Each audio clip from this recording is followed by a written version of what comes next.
Not every commander becomes a legend. Some disappear beneath the weight of louder names, buried beneath armies of biographies and documentaries that prefer spectacle over substance. Hermann Balck was not loud. He was not political. He was not a fanatic or a praise seeker. He never gave grand speeches, never chased spotlight, never chased the favour of powerful men.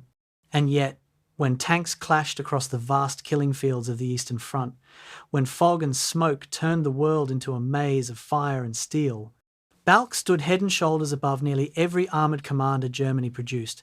His name should have been listed beside Rommel and Guderian. Instead, he became a ghost, overshadowed, forgotten, erased from public memory, not because he failed, but because he succeeded without serving ego or ideology. If war had a scoreboard, Hermann Balck's numbers would be carved at the top. His armoured division destroyed Soviet forces 10 times its size. He conducted retreats without collapse. He held lines that should never have held, and he did it all not with speeches but with instinct. Balck was born into a military family, the kind where children grew up breathing discipline the way others breathe air. He entered the army as a young officer in the First World War, where trench warfare destroyed the old world. Balck watched cavalry traditions crumble beneath artillery and machine guns. But instead of clinging to the past, he adapted. He studied terrain like a puzzle. He learned to look at battlefields not as abstractions, but as living things, rivers with moods, forests with secrets, hills with hidden power. He fought in the trenches, earned medals for bravery, and left the war convinced of one truth: speed is survival.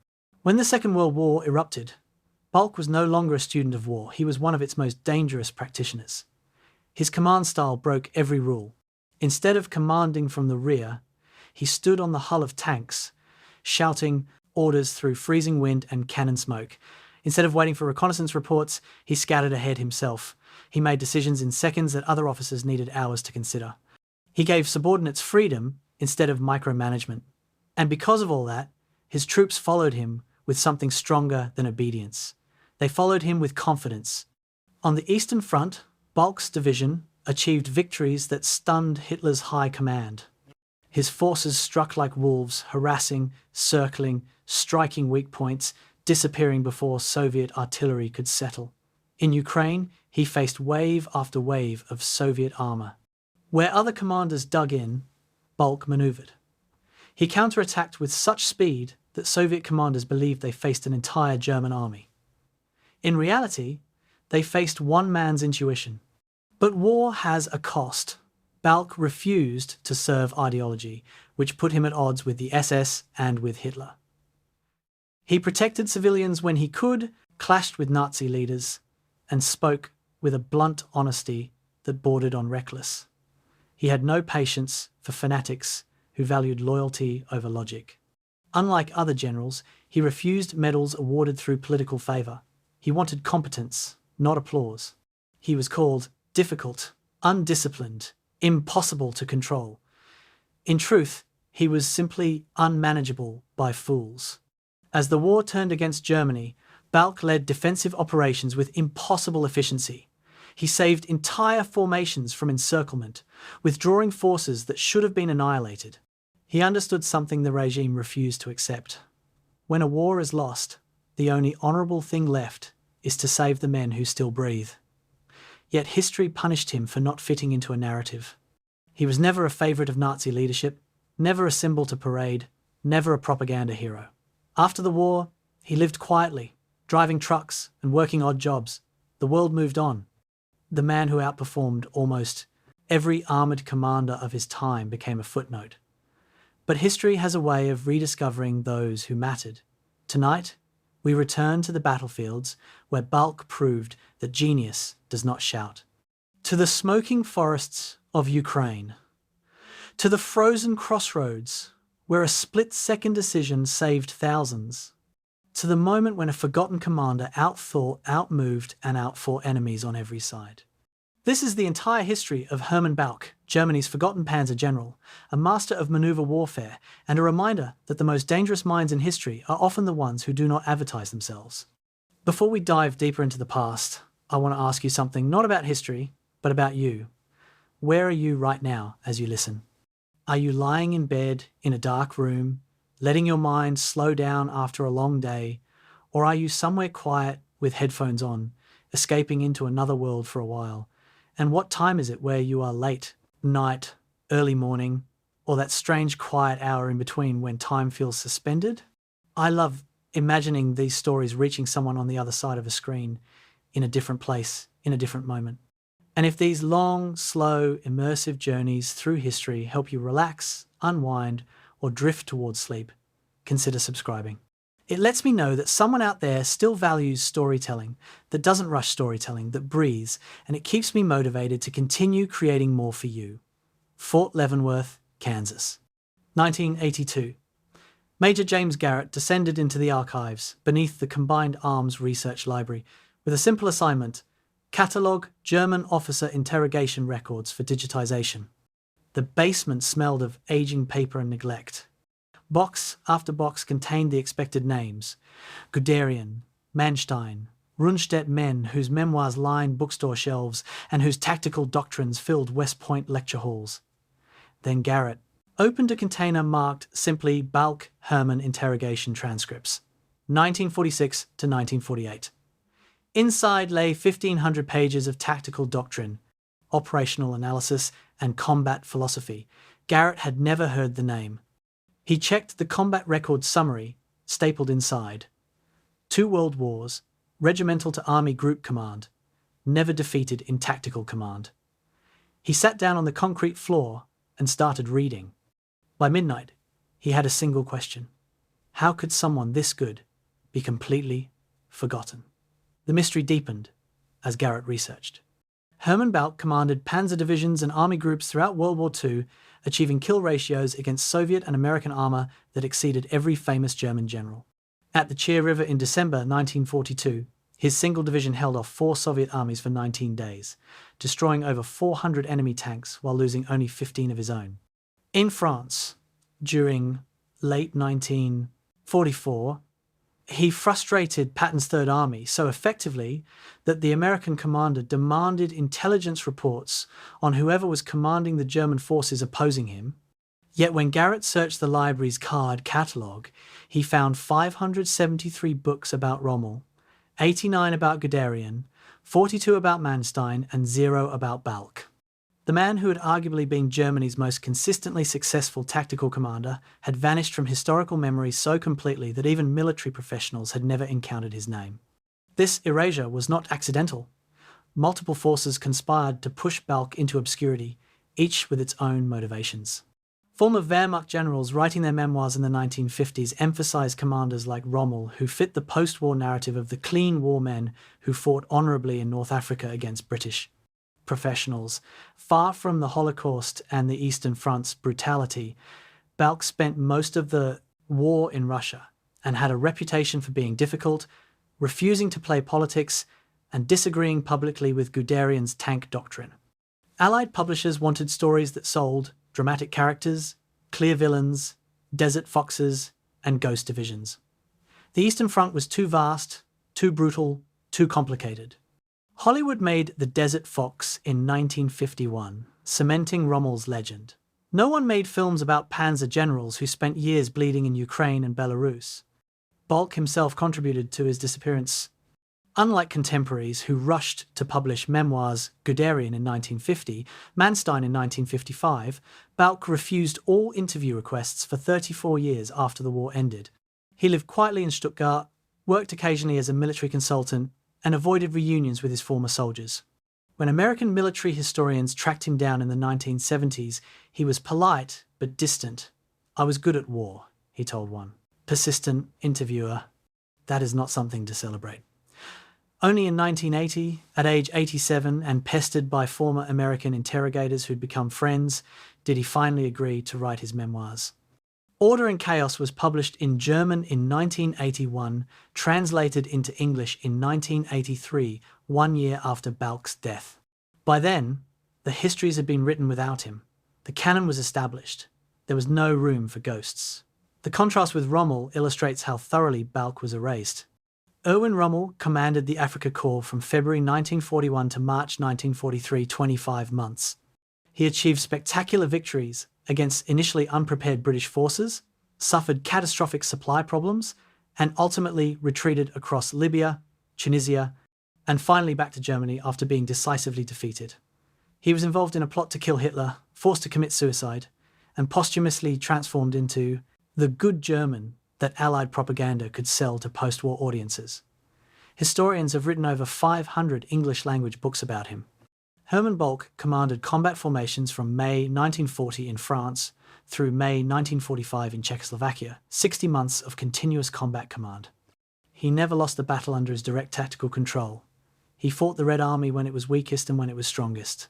He faced American armoured divisions in France and fought them to stalemate, despite overwhelming numerical disadvantages. Then he went home, went silent, and was forgotten. Modern German Panzer officers know all about Rommel. They study Guderian's theories about concentrated armour. They analyse Manstein's operational artistry. Ask them about Hermann Balck and you get blank stares. The German armour school at Munster has a Rommel barracks and a Guderian hall. There is no Balck building. This is not because Balck was less skilled military. Historians who've actually studied his campaigns consider him superior to Rommel in every tactical measure. It's because history is written by people who tell stories. And Balck's story was too complicated, too uncomfortable, and ultimately silenced by the man himself. He was a tactical genius who served an evil cause. He won battles that prolonged a criminal regime. He was never implicated in war crimes, but understood that his excellence enabled atrocities committed by others. So he chose silence, and history obliged him. The American military did not forget. While Balck's name disappeared from popular histories and even specialist literature, the US Army classified his interrogation transcripts and incorporated his tactical doctrines into armour school curriculum. By the 1950s, Fort Knox was teaching mobile defence concepts that came directly from Balck's Chir River operation. American tank battalions in Korea used his methods for integrated combined arms defence. Vietnam-era armour officers studied case studies taken from his campaigns without knowing the source. The 1991 Gulf War saw American armoured divisions execute operational manoeuvres that were essentially Balck's 1944 tactics updated with GPS and thermal sights. The knowledge persisted in classified training documents, even as the name vanished from public awareness. Military institutions remembered what popular culture forgot. Garrett spent the next 3 years of his career trying to resurrect Balck's reputation. He wrote articles for military journals that mostly got rejected. Editors said readers wouldn't know who Balck was, creating a perfect circular problem.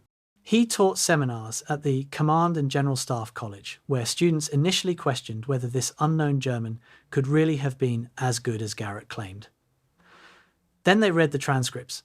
They studied the battle maps. They calculated the force ratios and casualty exchanges. The skepticism turned to astonishment. How had they never heard of this man? Garrett didn't have a good answer beyond the truth. Balck was forgotten because forgetting him was easier than confronting what his story revealed about tactical brilliance in service of evil, about how military competence and moral virtue are completely separate qualities, and about how the histories we tell ourselves are shaped more by narrative convenience than actual importance. On May 5, 1982, Hermann Balck died in Erbenheim, Germany, at age 89. His obituary in the New York Times ran 4 sentences. Stars and Stripes, the American military newspaper, gave him 3 paragraphs. German newspapers barely noticed. The man who had achieved a 7.3-to-1 kill ratio against Soviet armour, who had held the Chir River against impossible odds, who had taught the American army how to fight in the Cold War, passed with less fanfare than a character actor from a forgotten television show. At his funeral, a handful of elderly veterans attended. No serving generals, no government representatives, no historians taking notes. Just old men who remembered when their commander could see 3 moves ahead of everyone else on the battlefield, and who understood that military genius is not the same thing as heroism. They buried him in a cemetery in Stuttgart. The headstone lists his birth and death dates. It does not mention that he never lost. This is the story of how Hermann Balck became the most successful unknown commander of World War II. It's about tactical brilliance and moral complexity, about how history forgets what it finds uncomfortable, and about a man who was so good at war that he chose to be forgotten rather than celebrated, for skills he came to regret possessing. It begins not with his greatest victories, but with his education in the First Industrial War, where a young German lieutenant learned lessons in the blood and mud of France that would later revolutionize armored warfare. To understand how Balck became a ghost, we must first understand how he became a master. And that story begins in August 1914, when a 21-year-old junior officer marched toward the sound of guns on the Western Front, carrying theories about warfare that were about to be destroyed by reality. August 4th, 1914. The German-French border. Lieutenant Hermann Balck, aged 21, led his platoon through the Vosges Mountains toward the sound of artillery that rumbled like continuous thunder. He had graduated from the Prussian War Academy 3 months earlier with honours, his head full of theories about decisive battle and offensive spirit. The doctrine was clear: attack with elan, break the enemy's will, achieve victory through manoeuvre. War would be over by Christmas. Balck believed every word. By nightfall, he would begin learning that everything he'd been taught was wrong. The 20th century was about to educate an entire generation of young officers in the most expensive school ever created, industrial warfare. Tuition was paid in blood. Balck's first combat came on August 10th, 1914, in the Battle of the Frontiers. His company from the 10th Jaeger Battalion attacked a French position near Saarburg with parade ground precision. Lines dressed, officers leading from the front, men advancing in formation as doctrine demanded. French machine guns opened fire at 800 metres. Balck watched the front rank dissolve into corpses. The second rank stepped over their bodies and advanced. They made it 50 metres further before they too were cut down. The third rank faltered. Balck, screaming over the gunfire, ordered his platoon to take cover and suppress the machine gun position while assault teams moved through a tree line to the flank. It worked. The position fell. But Balck's company had started the day with 140 men. By sunset, 63 were dead or wounded. The French retreated to another prepared position 2 kilometres back. Tomorrow they would do it all again. This was what doctrine met reality looked like in August 1914. The Western Front calcified into trenches by October. For the next 3 years, Balck lived in holes in the ground and learned that everything the Prussian War Academy had taught him was obsolete. Mass frontal attacks failed. Artillery didn't break defensive positions. It just warned defenders to expect attack. Cavalry was useless against machine guns. The advantage belonged entirely to whoever was defending. Young officers died at horrific rates because doctrine said they should lead from the front with drawn pistols, which made them easy targets for enemy riflemen who'd learned to shoot at lieutenants first. By December 1914, Balck had been wounded twice. By March 1915, he'd been wounded 3 more times, the last serious enough to send him to hospital for 2 months. He was 22 years old. Most of his War Academy class was dead. The survivors were learning new skills the Academy had never taught: small unit infiltration tactics, how to move through terrain using cover, how to coordinate mortars and infantry without rigid timetables. May 1915 brought Balck's education into focus. Now, a company commander in the Vosges Mountains, he studied how stormtroop units, small, elite assault teams, could penetrate enemy positions that mass attacks could not breach. The key was surprise, speed, and bypassing strong points rather than reducing them. On the night of May 12th, Balck led a 30-man raid against a French observation post. They crawled through no man's land in darkness, cut wire in silence, grenaded the bunkers, and captured the position before defenders could respond. French counterattack came at dawn. Balck's men, held for 6 hours, were forced to withdraw, but the raid had eliminated a French artillery observation point that had been directing fire on German positions for weeks. Cost 4 German casualties.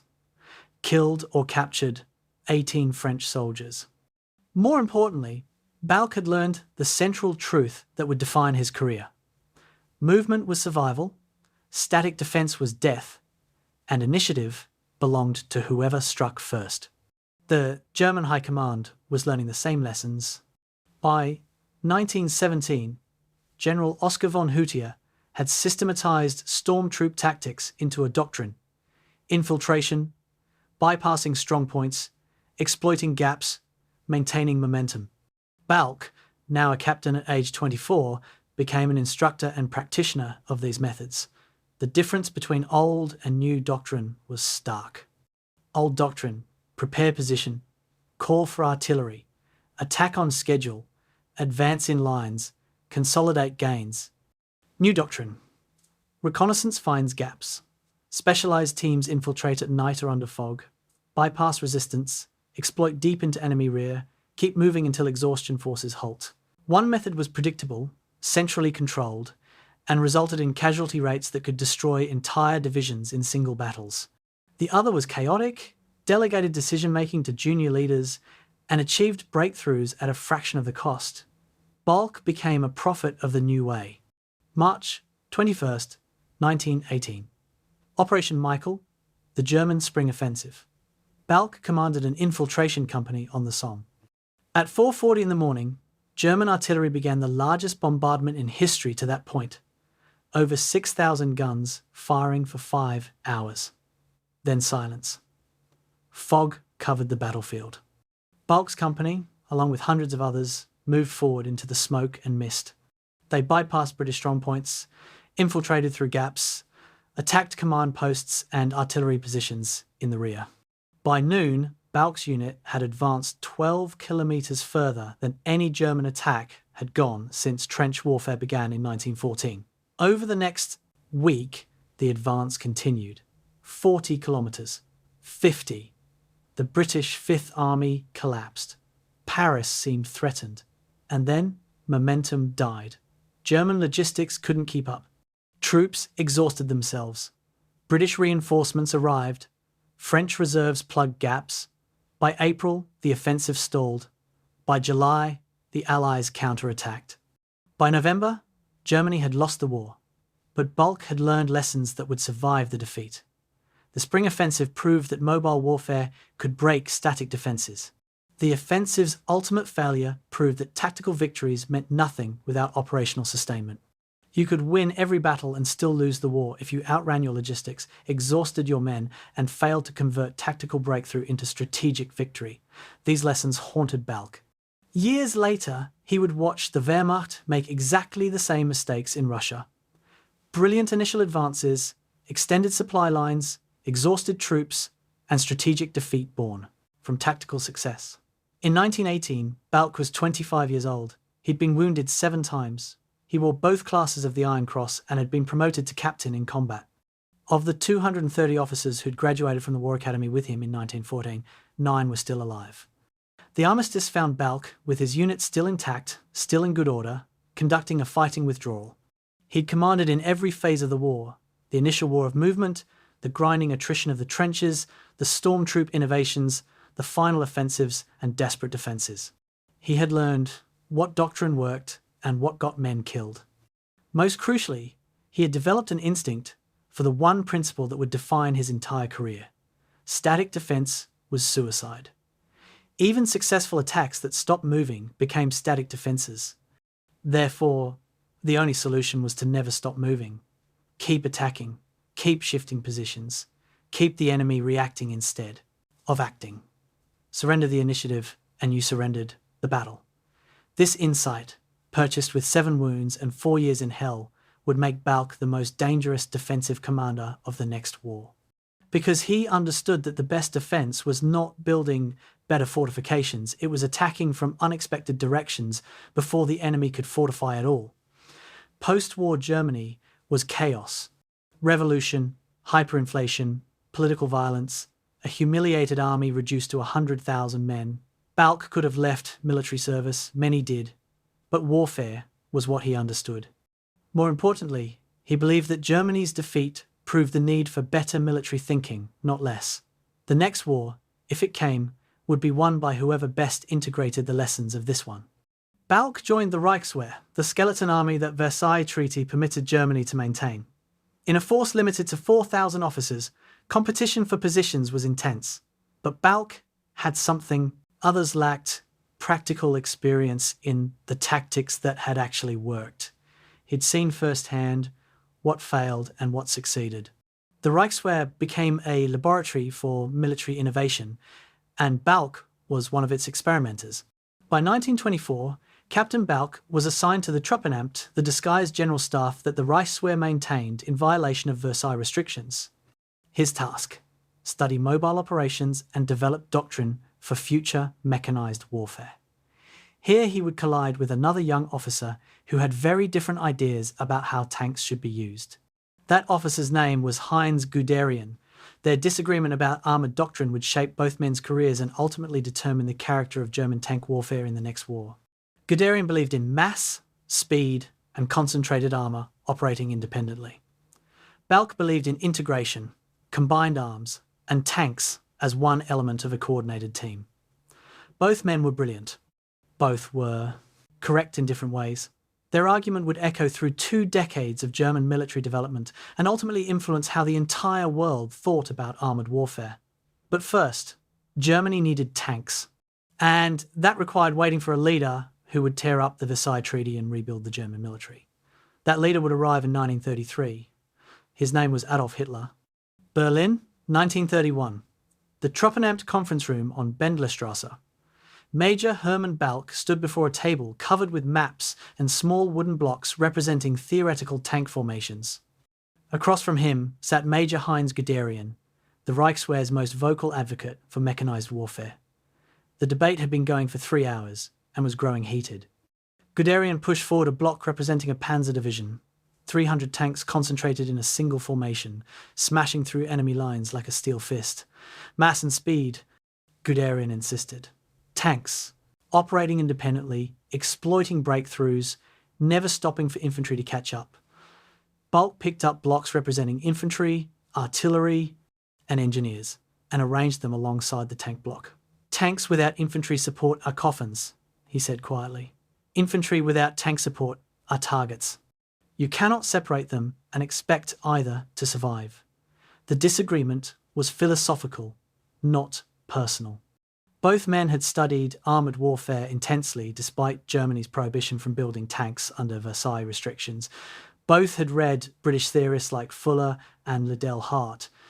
Both understood that future war would be dominated by mechanization and mobility. But they'd drawn opposite conclusions about implementation. Guderian, an artillery officer by training, saw tanks as mobile firepower that should be concentrated and unleashed in overwhelming mass. His vision: self-sufficient panzer divisions that could punch through enemy lines, race into the operational off, depth, and win campaigns before the enemy could react. Balck, an infantry officer with 7 combat wounds, saw tanks as protection for infantry and infantry as protection for tanks. His vision: integrated combined arms teams where each element covered the other's weaknesses. Both approaches would be tested in the coming war. History would remember Guderian as the prophet of blitzkrieg. But it was Balck's methods that would prove more consistently effective. The Reichswehr's restrictions actually accelerated German military innovation. Unable to build large armed forces, Germany focused on quality over quantity. Officer training became intensely selective. Doctrine emphasized initiative, flexibility, and mission-oriented command, telling subordinates what needed to be accomplished, not how to accomplish it. This Auftragstactic system trusted junior leaders to make tactical decisions based on local conditions. It was the opposite of the rigid, centralized command structure that had failed so catastrophically in World War I. Balck thrived in this environment. He commanded training battalions, wrote tactical studies, and developed relationships with a generation of officers who would become the Wehrmacht's division and corps commanders. His reputation was solid but not spectacular. He was known as brilliant but difficult, theoretically sound but argumentative, professionally excellent but politically tone-deaf. 1933 changed everything. Hitler's rise to power meant rearmament. The Luftwaffe was created. The army began expanding beyond Versailles limits. And in October 1935, Germany formed its first 3 panzer divisions. Guderian received command of the 2nd Panzer Division and became the public face of German armoured warfare. He wrote books, he gave speeches, he had Hitler's attention and used it to push his vision of massed tank formations.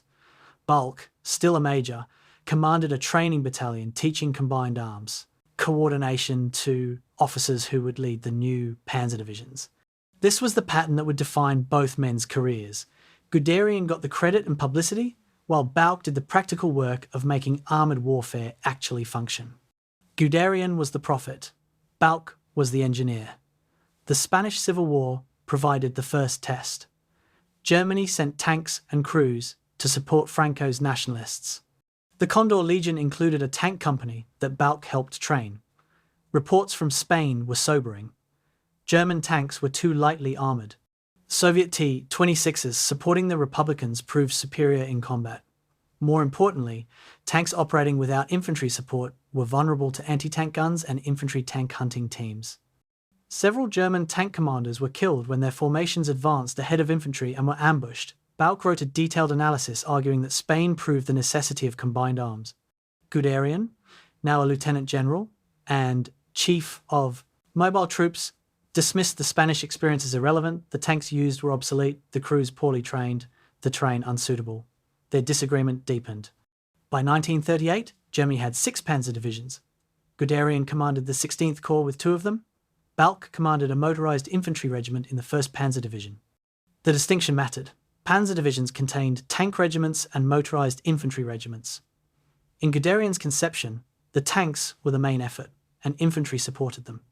In Balck's conception, they were equal partners requiring tight coordination.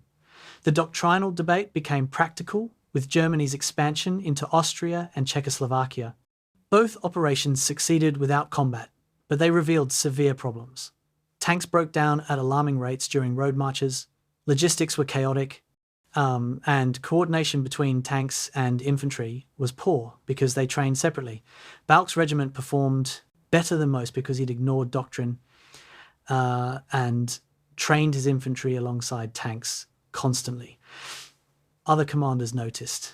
Poland, September 1939, the first test of German armour in actual war. Balck commanded the 1st Schutzen Regiment motorised infantry in the 1st Panzer Division driving toward Warsaw.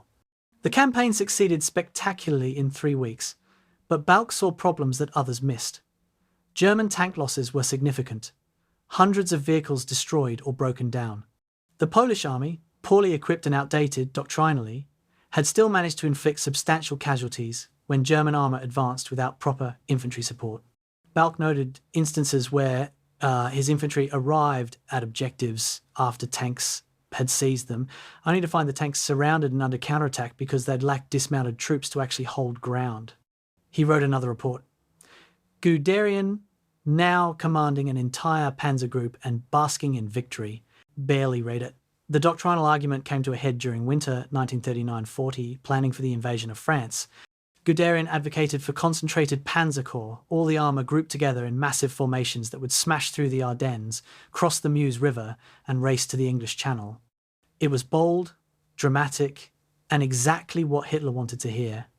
Balck, commanding a motorised infantry regiment in Guderian's 19th Panzer Corps, argued in staff meetings that concentrated armour would create a vulnerable flank that required infantry protection.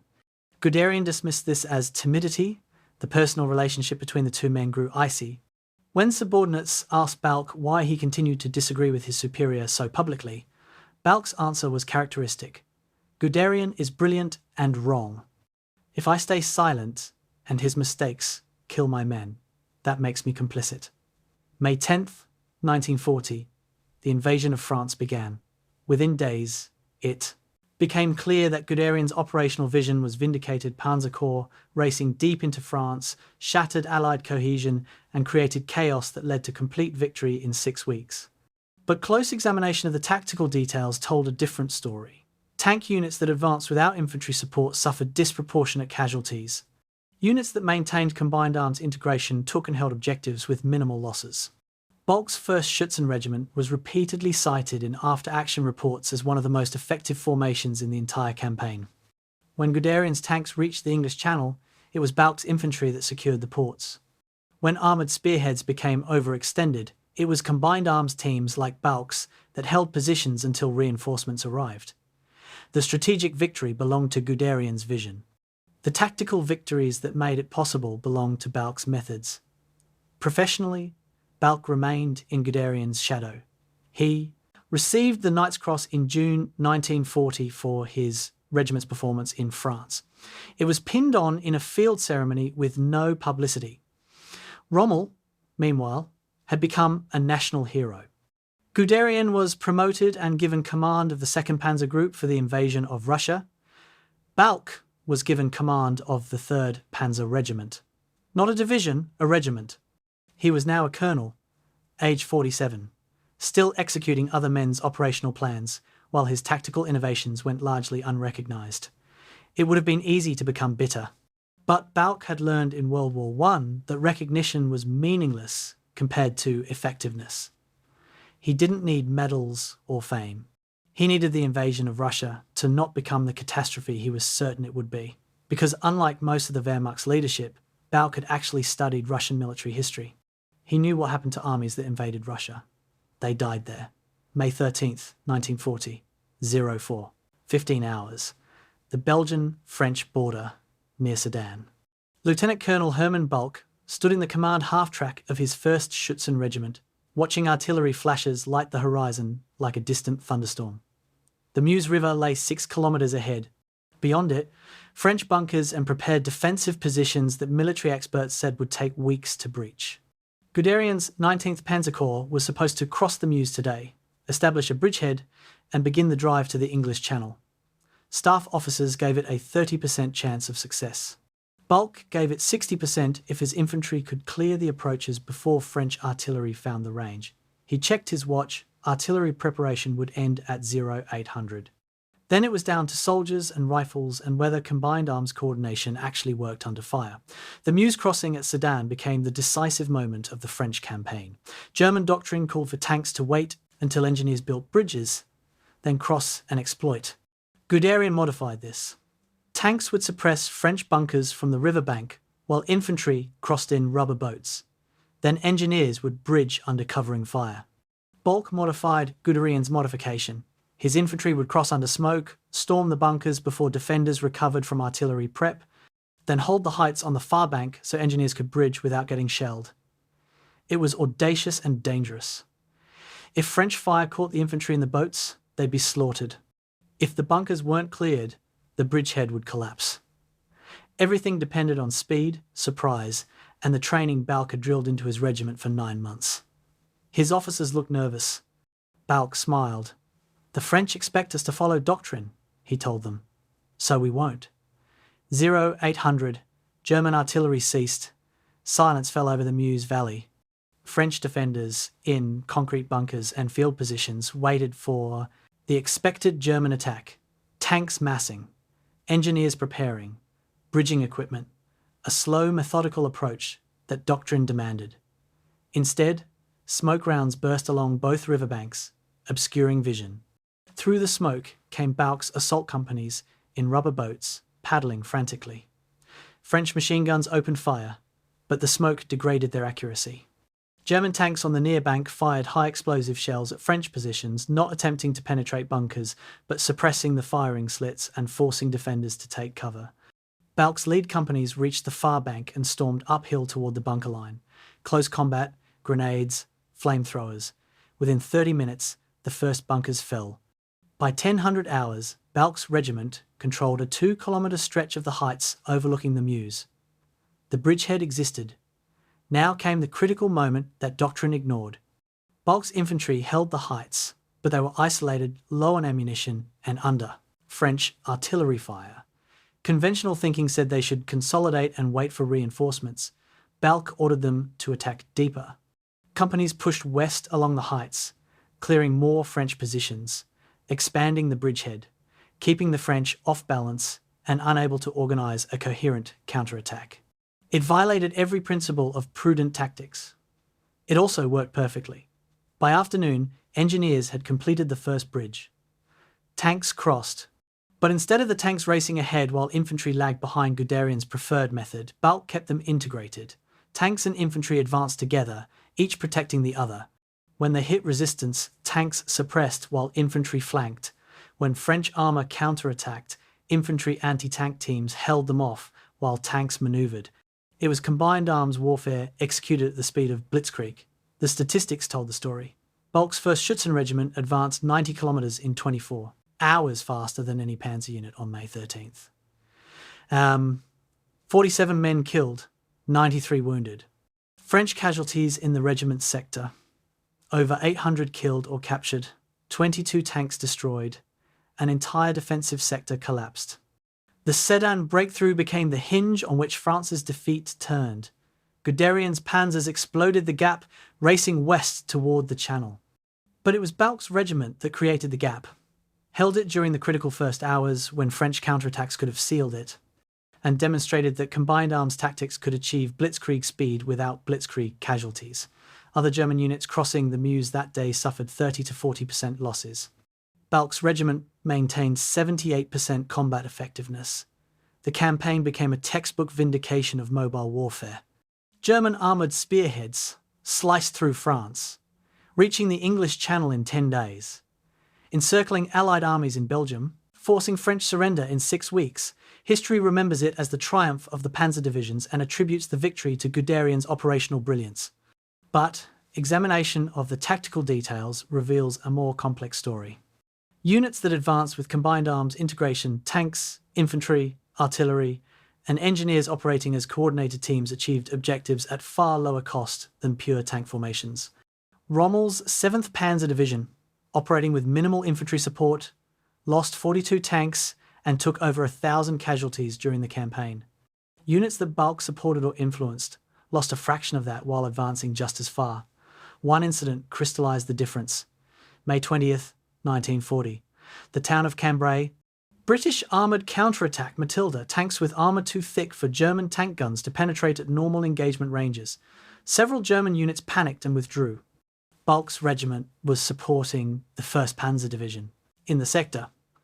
Rather than meet the British tanks head-on, Balck coordinated a combined arms ambush. Anti-tank guns positioned in cover, tanks manoeuvring to flank positions, infantry forward as spotters, and to slow the British advance with anti-tank rifle fire.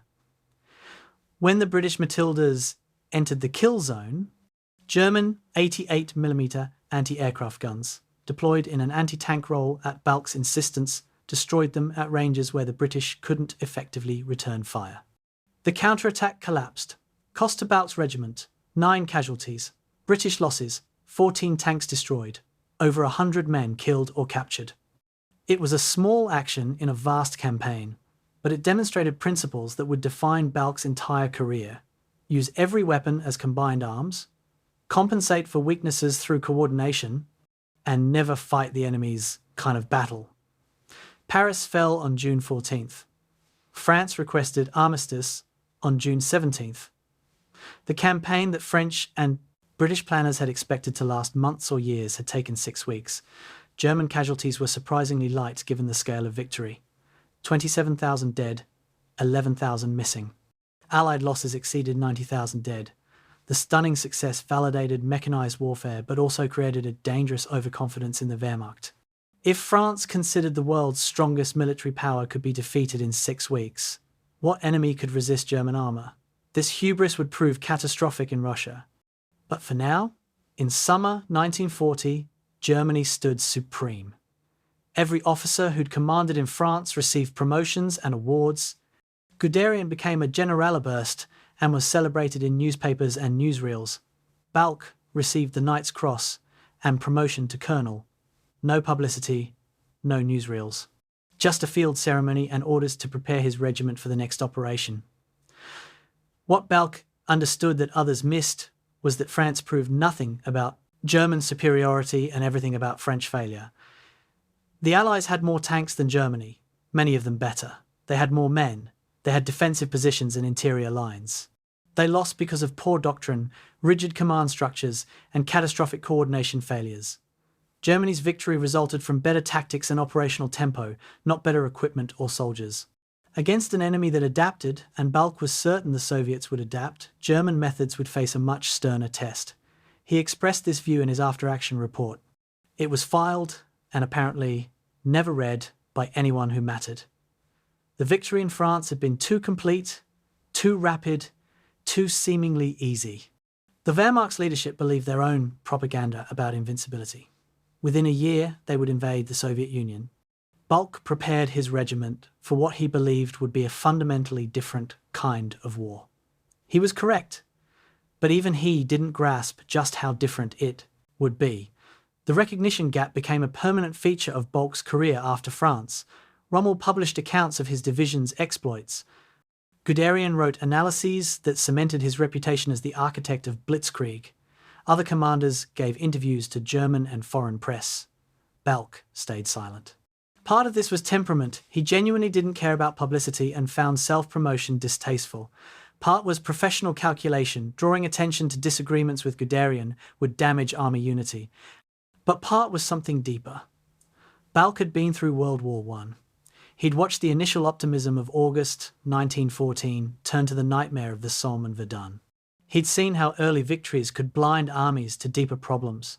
France felt like August 1914, a brilliant success that proved nothing about the long war ahead. So while others celebrated, Balck drilled his regiment harder, studied Soviet military doctrine, and wrote to his wife that he feared Germany was repeating the mistakes of the last war. History would prove him tragically correct. April 6, 1941, the Yugoslav-Greek border. Dawn. Colonel Hermann Balck surveyed terrain that mocked every principle of armoured warfare. The 3rd Panzer Regiment, his new command, sat in column formation on a narrow mountain road that twisted through passes barely wide enough for a single tank. To the left, mountains rose at angles that made vehicular movement impossible. To the right, valleys dropped into gorges, where a disabled vehicle would take the entire column with it. German doctrine for panzer operations required open terrain, room for manoeuvre, space to utilise speed and firepower. Here there was none of that. Just mountains, mud, and Greeks, who'd already defeated the Italian army and had no intention of letting Germans pass. Balck had been told the campaign would take 2 weeks. Looking at this terrain, he gave it 4. Both estimates would prove wrong. Operation Marita, the invasion of Yugoslavia and Greece, was Hitler's effort to secure his southern flank before invading Russia. The campaign was considered secondary, a clean-up operation against militarily inferior opponents. Most German armour was positioned in Poland for Barbarossa. The forces sent to the Balkans were considered sufficient but not excessive. Balck's 3rd Panzer Regiment was part of the 2nd Panzer Division driving toward the Monastir Gap, a valley that led from Yugoslavia into central Greece. Intelligence said Greek defences were strong but would collapse quickly under combined German-Italian pressure.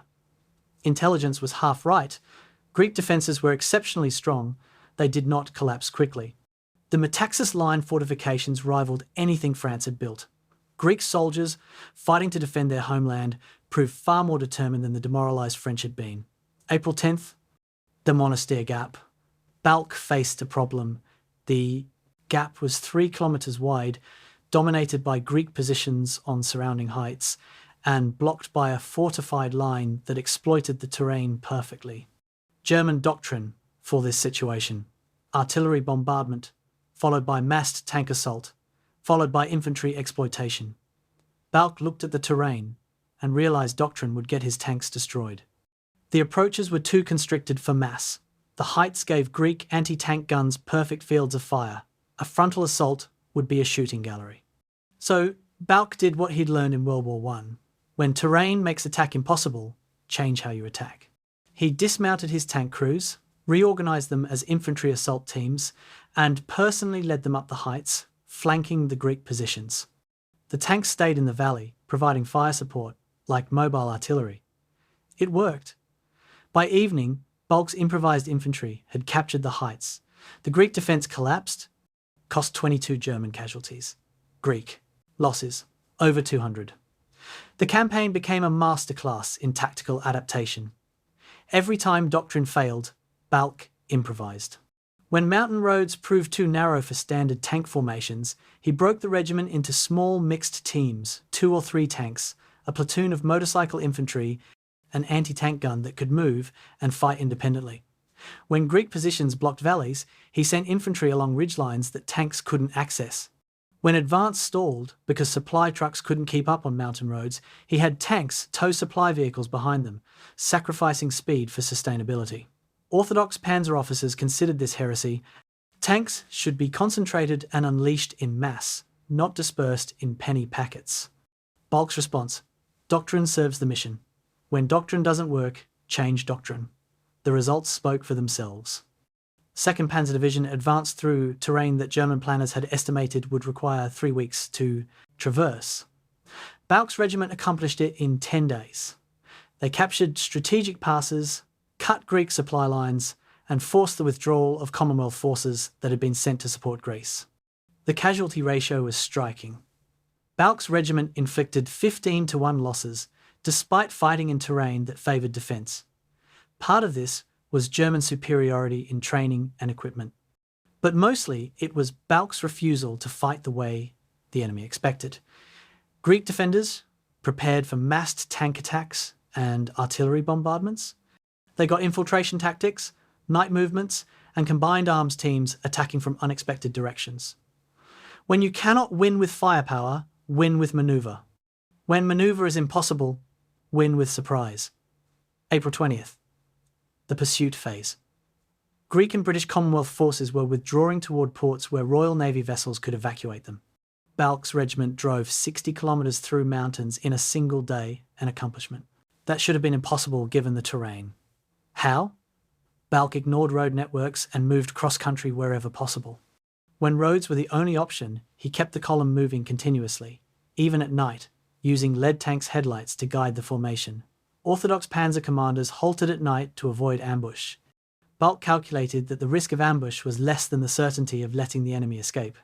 He was proven right when his regiment captured port facilities at Kozani 36 hours ahead of schedule, trapping thousands of Greek soldiers who'd expected to evacuate. The Greek campaign ended on April 30 with complete German victory. It had taken 3 weeks instead of the 2 weeks planners optimistically predicted or the 6 weeks Balck pessimistically estimated. German casualties were light. Allied casualties exceeded 70,000. Killed, wounded, or captured. More importantly, the entire Balkans were now secured, eliminating any threat to Germany's southern flank. Hitler could invade Russia without worrying about his rear, but the campaign revealed problems that worried Balck deeply. German tank losses were significant not from combat, but from mechanical breakdowns. Mountain roads destroyed suspensions, transmissions, and engines. Nearly 30% of German armour in Greece was non-operational by campaign's end, and Greece had been against a militarily inferior opponent. What would happen in Russia against an enemy with more tanks, better production capacity, and limitless terrain to trade for time? Balck wrote his standard post-campaign analysis. It emphasised the need for combined arms coordination, the limitations of pure tank operations in restrictive terrain, and the mechanical fragility of German armour when used in conditions that stressed vehicles beyond design parameters. He also noted something that few other commanders mentioned. Greek soldiers, when properly led and equipped, had fought with determination that rivaled German troops. They'd ultimately lost due to overwhelming German advantages in air power, logistics, and operational mobility, not because of any lack of courage or skill. This mattered. It suggested that motivation and leadership could compensate for technological inferiority. The implications for Russia, where the Red Army would be defending its homeland, were ominous. Balck submitted his report. There's no evidence anyone at high command read it carefully. The pattern was set. Balck would see problems, report them, and be ignored. Until those problems killed tens of thousands of German soldiers in Russia. May 1941, Balck promoted to Brigadier General and given command of the 3rd Panzer Division. Finally, at age 48, Division Command. He'd been a company commander in World War I at age 22. It had taken 26 years to rise from company to division. Peers who were less tactically skilled but more politically adept had been commanding divisions for years. Balck didn't care about the delay. He cared that he now had responsibility for 10,000 men who would soon be invading the Soviet Union in a campaign he believed was a catastrophic mistake. He used the few weeks before Barbarossa to drill the division relentlessly in combined arms coordination, night operations, and uniquely among German commanders' defensive tactics. When other division commanders asked why he was training for defence in a campaign planned as an offensive, Balck's answer was blunt. Because Russia is where armies go to die. and I intend for this division to survive. June 1st, 1941. 11th Panzer Division Assembly Area, German-occupied Poland. General Major Hermann Balck, freshly promoted, walked through rows of Panzer Mark III and Mark IV tanks with his Chief of Staff, Lieutenant Colonel Wenck. The division looked magnificent. 143 tanks, over 11,000 men, fully motorized, equipped with the latest communications gear. Staff officers briefed Balck with confidence bordering on arrogance. Soviet forces were estimated at 10,000 tanks, substantial but mostly obsolete. Russian soldiers were poorly trained, poorly led, demoralized by Stalin's purges. The campaign would be over in 8 to 12 weeks. Balck listened in silence. Then he asked a question that made his staff uncomfortable. What happens if the intelligence estimates are wrong? The intelligence failure preceding Barbarossa would prove one of history's most catastrophic miscalculations. German estimates placed Soviet tank strength at 10,000 vehicles. The actual number exceeded 24,000. German intelligence believed Soviet manufacturing could produce 500 tanks per month. Actual production in 1941 exceeded 800 per month. German planners thought Soviet reserves were exhausted after the Finnish War. Actually, Stalin had mobilized over 5 million men. But the most dangerous misconception wasn't numerical, it was qualitative. German intelligence knew the Soviets were developing a new medium tank, but estimated it wouldn't be deployed until 1942 and wouldn't be particularly effective. This estimate was disastrously wrong. The T-34 was already in production, already being delivered to Mechanized Corps along the border, and would prove superior to every German tank in service. Balck sensed something was wrong without knowing specifics. He'd studied Russian military history, the Napoleonic invasion, the World War I Eastern Front. Russia absorbed initial defeats through strategic depth, then counterattacked when invaders overextended. Geography and climate, not Russian military skill, usually delivered victory. But those advantages were real and enormous. Russia had room to retreat that France lacked. Russian winter would ground mechanized armies. Soviet industrial capacity, if given time to relocate beyond German reach, would eventually outproduce Germany. These factors suggested that either the invasion needed to achieve complete victory in a single campaign season before winter, or it would fail. The timeline for that victory was impossibly tight. Germany needed to destroy the Red Army and capture Moscow, Leningrad, and Ukraine's industrial regions in 4 to 5 months. Balck calculated the required advance rate, 20 to 30 kilometers per day, sustained across 2,000 kilometers, against an enemy that would resist increasingly desperately. It seemed unlikely. June 10th. Intelligence briefing. Balck interrogated the intelligence officers presenting Soviet force assessments. How reliable were the sources? How recent was the information? What were the confidence levels? The answers were vague. Much of the intelligence came from aerial reconnaissance, accurate for counting divisions but unreliable for assessing equipment quality or training levels. Some came from Soviet defectors useful but potentially compromised. Some was guesswork, extrapolated from production estimates and railroad capacity analysis. When Balck pressed on the new Soviet heavy tank, reportedly in development, the intelligence officer was dismissive, a prototype at most, not relevant to the campaign. Balck made a note in his planning documents. Assume enemy capabilities exceed intelligence estimates. Prepare for surprises.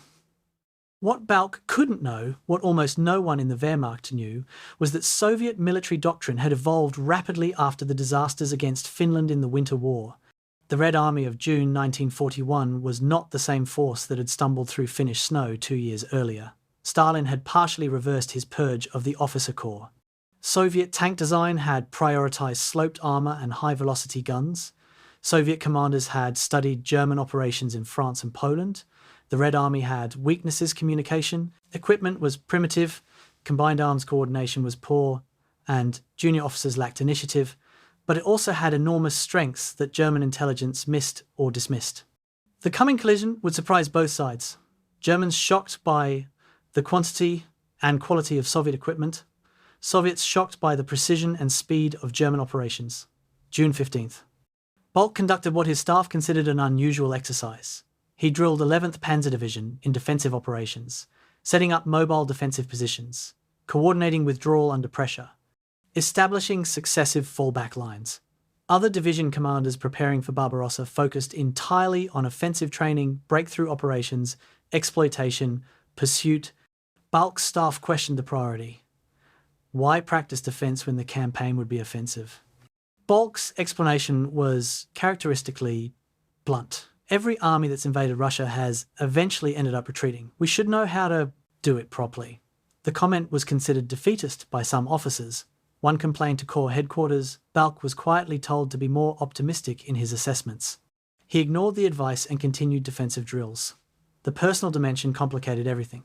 Balck commanded a division in a war he believed was strategically foolish, launched by a regime he neither liked nor trusted, for objectives he considered unattainable. He was not politically anti-Nazi in any active sense. His focus was professional, not political. But he had no illusions about Hitler's judgment or the regime's nature. He'd watched competent generals sidelined for giving unwelcome advice. He'd seen military strategy subordinated to political imperatives. Most troubling, he'd noticed how the campaign in Poland had been followed by mass killings that the army was either complicit in or turned a blind eye toward. Balck chose to focus narrowly on his division's tactical effectiveness and avoid larger moral questions. It was a compartmentalization common among professional German officers and a moral failure that Balck would spend his post-war years reckoning with. June 20, Final Commanders Conference before Barbarossa. Field Marshal von Bock addressed the division commanders of Army Group Center. The plan was presented as brilliant and unstoppable. Panzer groups would encircle Soviet armies in massive pockets near the border. Infantry armies would reduce the pockets. The armoured spearheads would drive toward Moscow. Resistance would be broken in 6 to 8 weeks. Supply lines would stretch but not break. Russian winter was months away, irrelevant to the campaign timeline. Commanders were told to attack aggressively, maintain momentum, ignore exposed flanks, and trust that speed would compensate for any risks. Most generals asked technical questions about logistics and boundaries. Balck asked one question that produced uncomfortable silence. What do we do if we reach Moscow and the Soviets don't surrender? Von Bock's answer was sharp. That won't happen. Destroy their army and the Soviet state collapses. Balck said nothing more. But he wrote in his diary that night, "We are repeating Napoleon's mistakes." June 21st. Final preparations. Balck inspected his division's forward positions. The men were confident, equipment was functioning, morale was high, everyone expected victory. Balck's command post received a message from Corps. Maintain radio silence, execute final preparations for 0315, attack the next morning. Along the entire Eastern Front, over 3 million German soldiers prepared to invade the Soviet Union in history's largest military operation. The optimism was nearly universal. In Berlin, quartermasters estimated the campaign would require supplies for 8 weeks after that. They expected to be using captured Soviet resources. Logistics officers calculated that Germany would need to mobilize only 50% of industrial capacity because the war would end before full mobilization was necessary. Intelligence officers predicted Soviet collapse within 6 weeks. Only a few pessimists, Balck among them, looked at maps showing distances to Moscow, calculated advance rates, considered Russian weather, and felt dread. Balck spent the evening before Barbarossa writing letters. One to his wife. "Tomorrow begins a campaign. I fear we cannot win. But I will do everything possible to bring my men home alive." One to his operations officer. To be opened if Balck was killed. Detailed instructions on how to conduct mobile defense if the advance stalled. One to himself. Sealed and not opened until after the war. Predictions about where the campaign would fail and why. When those predictions were read decades later, they proved eerily accurate. Balck foresaw that the Wehrmacht would achieve spectacular tactical victories but strategic failure. He predicted that Soviet industrial capacity would outproduce German losses. He estimated that if Moscow wasn't captured before October, the campaign would stall in winter and Germany would face a two-front war it couldn't win. He was correct on every point. But on June 21, 1941, these were just one pessimistic general's private fears. Tomorrow, the invasion would begin. And for the first few months, the pessimism would seem completely unfounded as German armies smashed through Soviet defences and advanced hundreds of kilometres. The illusion of victory would last until December. Then winter arrived, and with it, the nightmare. June 22nd, 1941. 03:15 hours. The Bug River crossing points. Artillery thunder. 3,000 German guns opened fire simultaneously along a 1,000-kilometer front, announcing the invasion of the Soviet Union. 30 minutes later, Balck's 11th Panzer Division crossed into Soviet territory. Resistance was confused, uncoordinated. Soviet border. Guards fought but were quickly overwhelmed. By noon, the division had advanced 40 kilometers. By evening, 80. Radio intercepts indicated Soviet headquarters were in chaos, unable to coordinate responses. Staff officers were euphoric. This was Poland and France repeated German armor smashing through disorganized opposition. Balck watched the advance and felt no euphoria. He was counting Soviet tanks destroyed versus Soviet tanks encountered. The numbers troubled him. They'd destroyed over 60 Soviet tanks in a single day. Intelligence had said Soviet units in this sector had maybe 50. Where were the extras coming from? The opening weeks of Barbarossa created an illusion of inevitable German victory. Army Group Center, which Balck's 11th Panzer Division served, executed massive encirclements near Minsk and Smolensk, capturing hundreds of thousands of Soviet prisoners. Army Group North advanced toward Leningrad. Army Group South drove into Ukraine. Everywhere, Soviet forces seemed unable to mount coherent defense. German propaganda proclaimed the Red Army's destruction. Foreign observers predicted Soviet collapse within weeks. Even Stalin briefly lost his composure, disappearing from public view for several days. But beneath the surface of catastrophic Soviet defeats, realities emerged that German intelligence had missed. Soviet reserves were vast. Industrial capacity was already evacuating beyond German reach. Soviet soldiers, despite poor leadership and coordination, were fighting with unexpected determination. And Soviet equipment quality exceeded German estimates. July 8th, near Zhytomyr. Balck's division encountered the Soviet 15th Mechanized Corps, a formation that wasn't supposed to exist according to German intelligence. The Soviet attack was poorly coordinated, but delivered with mass that stunned German observers. Wave after wave of tanks, many of them new models German identification guides didn't recognize. Balck's anti-tank guns engaged at standard ranges 800 to 1,000 meters. The rounds bounced off the sloped armor of Soviet T-34, tanks that hadn't been supposed to enter service until next year. German Panzer Mark IIIs and IVs returned fire. Their shells were ineffective against T-34 frontal armor. For several hours, the tactical situation was desperate. Only German superiority in tactics, communication, and combined arms coordination prevented disaster. Balck organized a defense using all available weapons. Tanks maneuvering for flank shots, anti-tank guns repositioned to cover choke points, 88mm anti-aircraft guns deployed in anti-tank role. The Soviet attack collapsed not because German weapons were superior, but because Soviet coordination was poor and German tactics were excellent. The battle near Zhytomyr terrified Balck more than any reverse would have. Because Germany had won, the 15th Mechanized Corps was destroyed. Over 100. 20 Soviet tanks burning, thousands of prisoners taken. But the costs worried Balck. His division sustained 300 casualties and lost 9 tanks. And the Soviet equipment quality, particularly the T-34, revealed that German technological superiority was an illusion. The T-34 had better armor, a better gun, better mobility than anything Germany fielded. Only superior German crew training and tactics had won the day. What happened when Soviet crews got better? When Soviet coordination improved? When the quality advantage Germany relied upon disappeared? Balck wrote an urgent report on the T-34, detailing its capabilities and recommending immediate development of countermeasures. The report reached Army headquarters. There's no evidence it influenced tank production priorities. Germany continued building Panzer, Mark III and IV tanks that were already obsolete.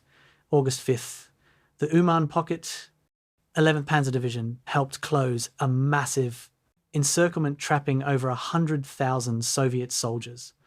It was textbook German armoured operations. Rapid advance, turning movement, link up with infantry armies, reduction of the pocket. German casualties were moderate. Soviet losses were catastrophic.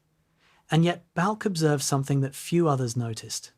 Soviet prisoners, despite being encircled and facing certain death or captivity, weren't demoralized in the way French prisoners had been.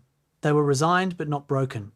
Many expected to return to combat after fascist defeat, not if Germany was defeated, but when? Soviet officers interrogated by German intelligence expressed certainty that the Soviet Union would ultimately prevail. At first, German officers dismissed this as propaganda conditioning. Balck wasn't certain.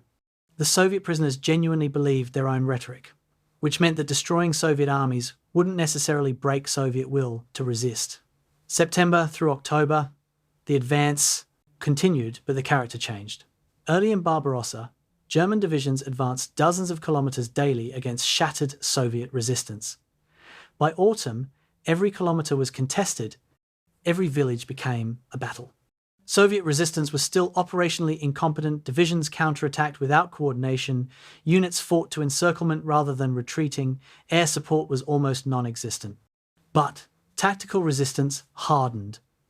Soviet soldiers defended every town, every river, every tree line. Casualty rates climbed. German divisions that had started Barbarossa at 90+% strength eroded towards 70, then 60%. Balck's 11th Panzer Division maintained effectiveness better than most because of superior leadership and training, but even it suffered. By October, the division was down to 61 operational tanks out of the 143 it had started with. Personnel strength, 7,100 men out of the original 11,000. The mathematics became inescapable. Germany was winning every battle and losing the war.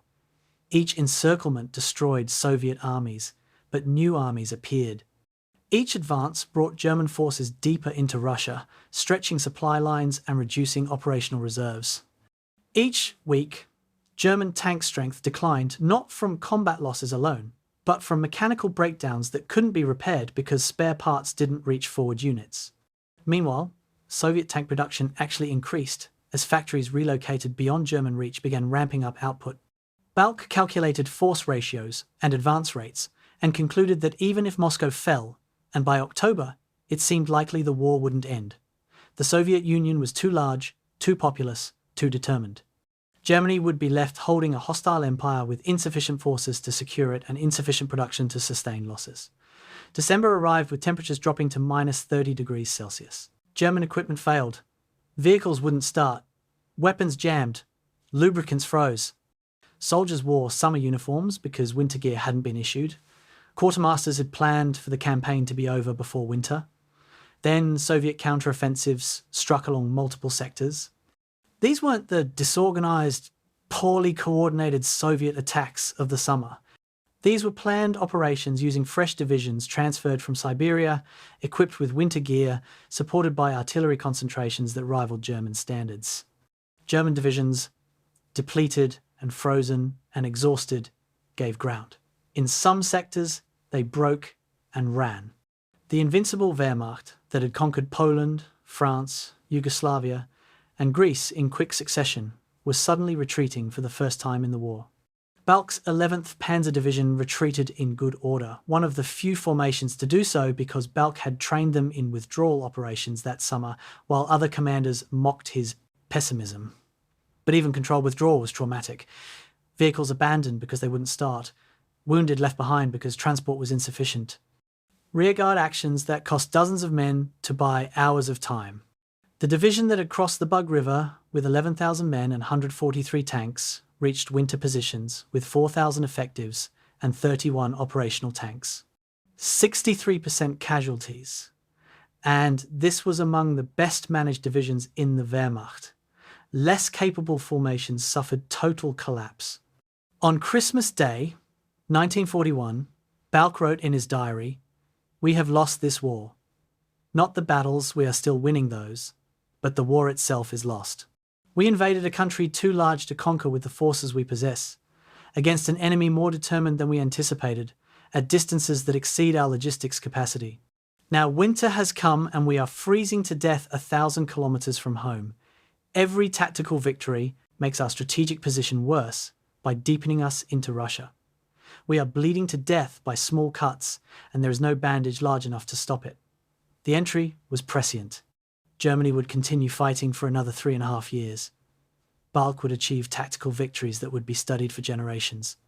But the outcome had already been determined in those terrible winter weeks of December 1941. Everything after was just delaying the inevitable, and Balck knew it. July 15th, 1941. A field near Dubno, Ukraine. Balck stood beside a knocked-out Soviet tank, studying it with the intensity of a scientist examining a new species. The tank was a T-34, one of 3 his division had destroyed that morning, in an engagement that cost 2 German Panzer Mark IIIs and 15 casualties. The Soviet tank's sloped armour showed multiple impact marks where German shells had struck and bounced off harmlessly. Balck measured the armour thickness with calipers, 45 millimeters, but angled at 60 degrees, giving it effective protection equivalent to 90 millimeters. He examined the gun, 76.2 millimeters, longer and more powerful than the 50mm gun on his Panzer Mark IIIs. He checked the suspension, Christie design, wide tracks for cross-country mobility, the engine, a V12 diesel producing 500 horsepower. Every measurement confirmed what Balck already knew from the morning's combat. Germany's tanks were obsolete. The enemy had better armour, better guns, better mobility. And this changed everything. The T-34 wasn't just better than German tanks, it represented a different philosophy of armoured design. German tanks emphasised engineering quality, precision manufacturing, crew comfort. The T-34 emphasised battlefield effectiveness over refinement. Its interior was cramped and crude. Vision devices were primitive. Manufacturing quality was rough. But the things that mattered in combat protection, firepower, mobility, were all superior to German equivalents. The sloped armour was brilliant. It deflected shots that would penetrate flat armour of the same thickness. The wide tracks distributed weight, allowing cross-country movement through mud and snow that would bog down German tanks. The diesel engine was less likely to catch fire than German gasoline engines. Soviet designers had prioritised the right things. German designers had built beautiful machines that were losing to ugly ones. The tactical problem was immediate and severe. In a standard engagement, at 800 to 1,000 metres, the usual distance for tank combat, German Panzer Mark IIIs couldn't penetrate T-34 frontal armour. The Soviet tank could penetrate German armour at that range easily. This created a killing zone where T-34s could destroy German tanks with impunity. German crews recognised this quickly and began experiencing what modern psychologists would call learned helplessness. They knew their weapons were inadequate, knew they were fighting at a disadvantage, and morale suffered accordingly. Tank commanders reported crews hesitating in combat, seeking to disengage rather than press attacks. Several crews abandoned serviceable tanks after first encountering T-34s. The psychological impact of technological inferiority was as dangerous as the physical reality. Balck's response was characteristically practical. Since German tanks couldn't win frontal engagements, they would avoid frontal engagements. He developed a tactical system that compensated for hardware deficiencies through superior coordination and positioning. First principle: never fight T-34s at range, close to 300 metres or less, where German guns could penetrate side and rear armour. Second principle: use combined arms. Anti-tank guns positioned in ambush, tanks manoeuvring to flank, infantry spotting and guiding fire. Third principle: target vulnerabilities. The T-34's vision devices were poor. Blind them with smoke, then close in. The turret traverse was slow. Force them to rotate by attacking from multiple directions simultaneously. The crew was only 4 men. Disable the tank and the crew had limited ability to repair under fire. July 20th. Balck staged an experiment. He positioned a captured T-34 in a field and attacked it using his tactical system. Anti-tank guns engaged from concealment, forcing the T-34 to button up and limiting visibility. Smoke rounds obscured the tank's vision further. German Panzer IIIs approached from multiple directions under smoke cover. When they reached 300 metres, they fired at the T-34's side and rear armour, all penetrated. The exercise was repeated with crews timing each phase. Balck calculated that a well-executed ambush could destroy T-34s with minimal German losses. The key was avoiding the enemy's strengths, frontal armour and long-range gunnery while exploiting their weaknesses, poor vision, slow turret traverse, and vulnerability when isolated from infantry support. The results proved the concept. In subsequent engagements where Balck's units used these tactics, they achieved 4-to-1 kill ratios against T-34s, despite the Soviet tanks' technical superiority. Other German divisions attempting to fight T-34s conventionally suffered 1-to-2 ratios, losing twice as many tanks as they destroyed. The difference wasn't equipment, it was doctrine. Balck had internalized the lesson from World War I. When you cannot match the enemy's firepower, match their mobility and exceed their coordination. Tactical skill could offset technological disadvantage. Not forever. Eventually, if Soviets improved their tactics while maintaining equipment superiority, German advantages would disappear. But in summer and fall 1941, tactical superiority was enough. Balck wrote a comprehensive report on T-34 countermeasures in August 1941. The report detailed the Soviet tank's capabilities, analysed its vulnerabilities, and provided specific tactical recommendations for every German unit on the Eastern Front. He sent it through channels to Army Group headquarters with a cover note, emphasising urgency. The T-34 is superior to all our tanks. Either we develop equivalent vehicles immediately, or we must train all units in the methods outlined herein. There is no third option. Army Group forwarded the report to High Command. High Command acknowledged receipt. There is no evidence the report influenced German tank development priorities. The Panzer Mark V, the Panther, wouldn't enter service until mid-1943, 2 years later. Meanwhile, Soviet T-34 production accelerated. Germany continued building obsolete tanks. The institutional failure to respond to the T-34 revealed deep problems in the Wehrmacht structure. German military culture valued technical excellence and engineering sophistication. Acknowledging that crude Soviet tanks were superior challenged self-image. Additionally, Germany's industrial capacity couldn't rapidly switch production. The Panzer Mark III and IV production lines represented massive capital investment. Retooling for new designs would reduce output for months.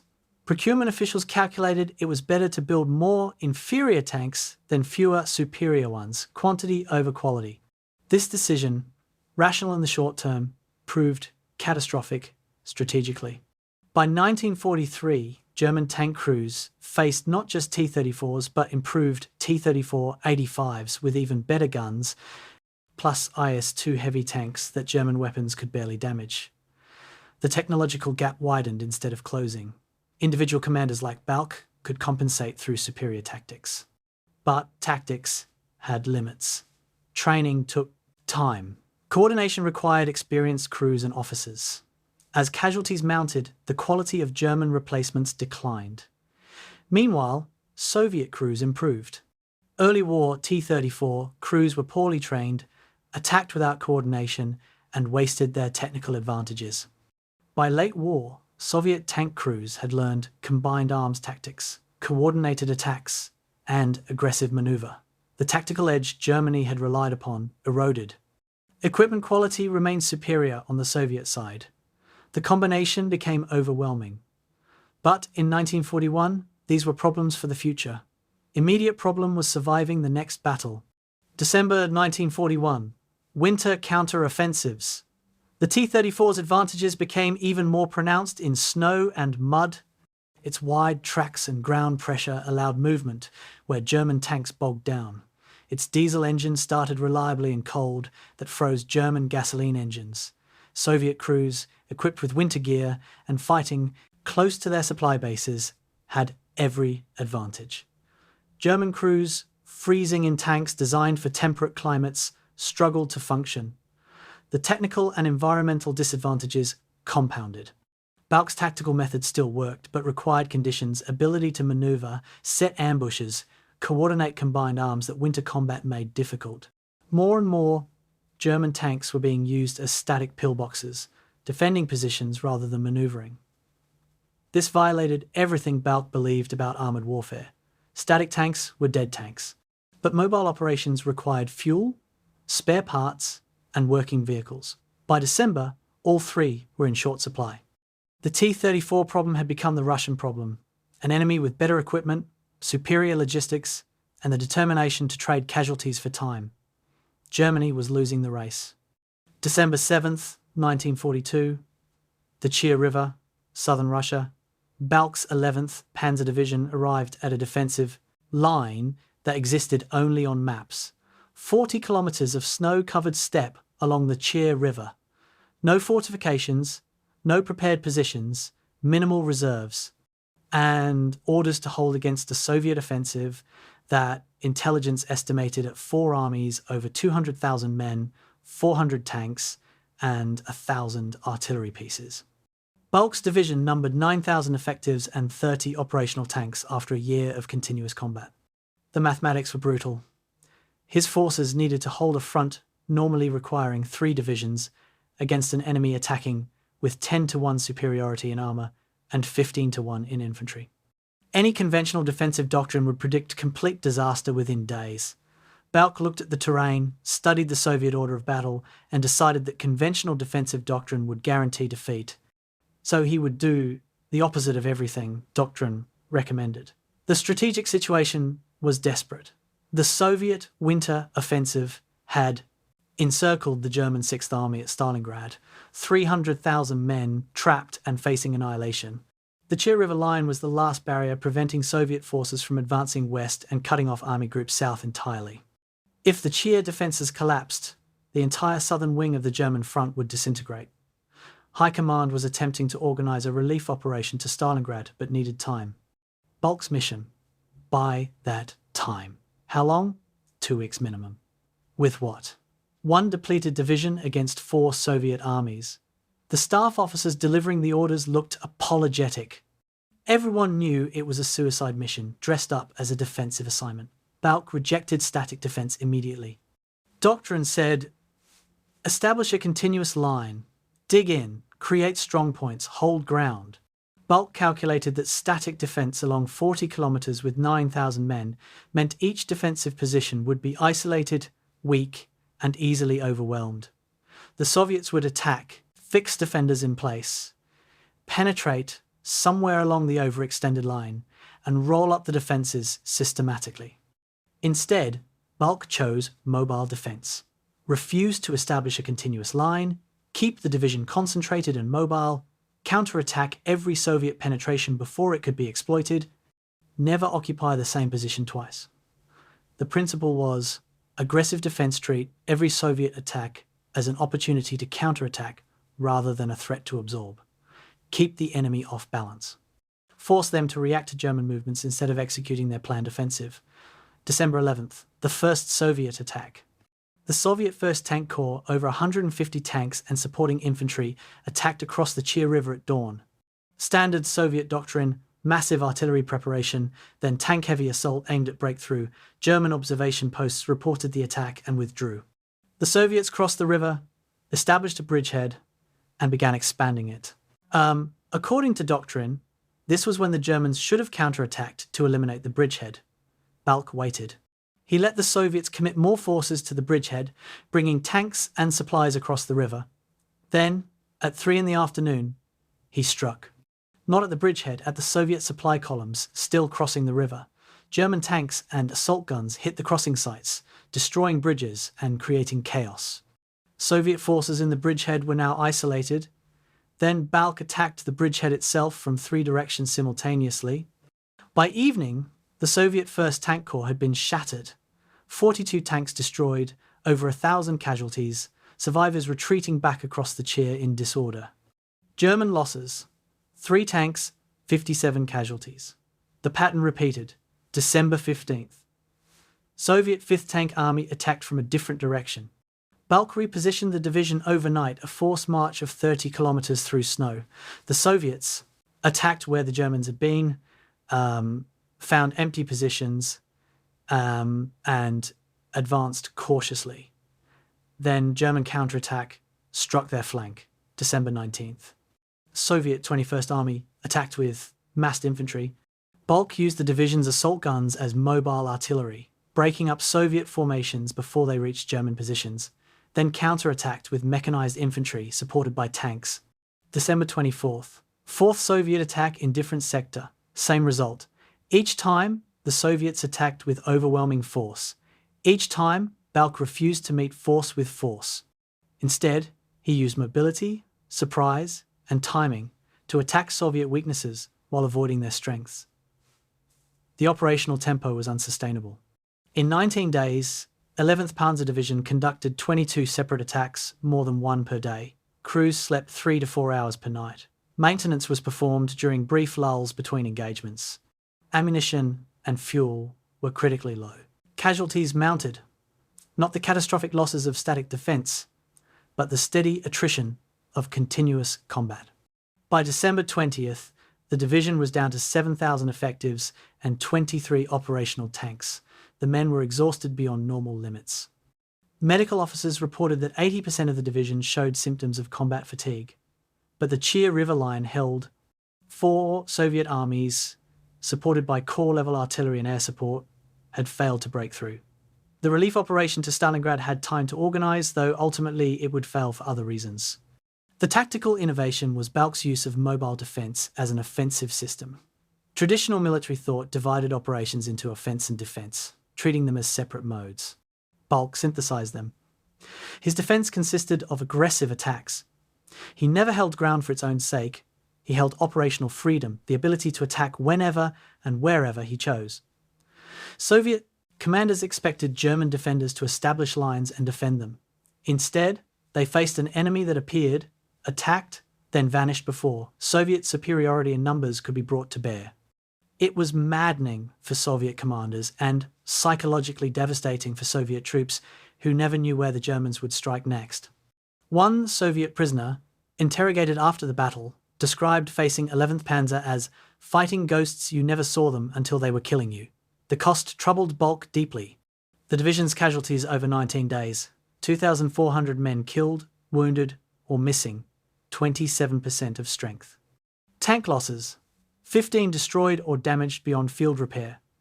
These were unsustainable rates. If the battle had continued another week, the division would have ceased to exist as a fighting force. Balck's tactical brilliance had achieved the impossible, but at terrible human cost. He visited field hospitals and saw 19-year-old tank drivers who looked 30. He approved awards for valour and recognised he was decorating men he'd driven beyond human endurance. Decades later, psychological studies would show that 11th Panzer Division veterans had the highest post-traumatic stress rates of any Wehrmacht formation. 60% met clinical criteria. The perfect battle had been purchased with permanent psychological trauma. December 24th, Soviet offensive stalled. High Command sent congratulations and ordered 11th Panzer to prepare for the next operation. Balck wrote in his diary, "We held. The line did not break, but I broke my men to hold it. Command is the art of achieving objectives while preserving force. I achieved the objective but did not preserve the force. Whether that makes this a victory or a failure, I cannot judge. History will decide.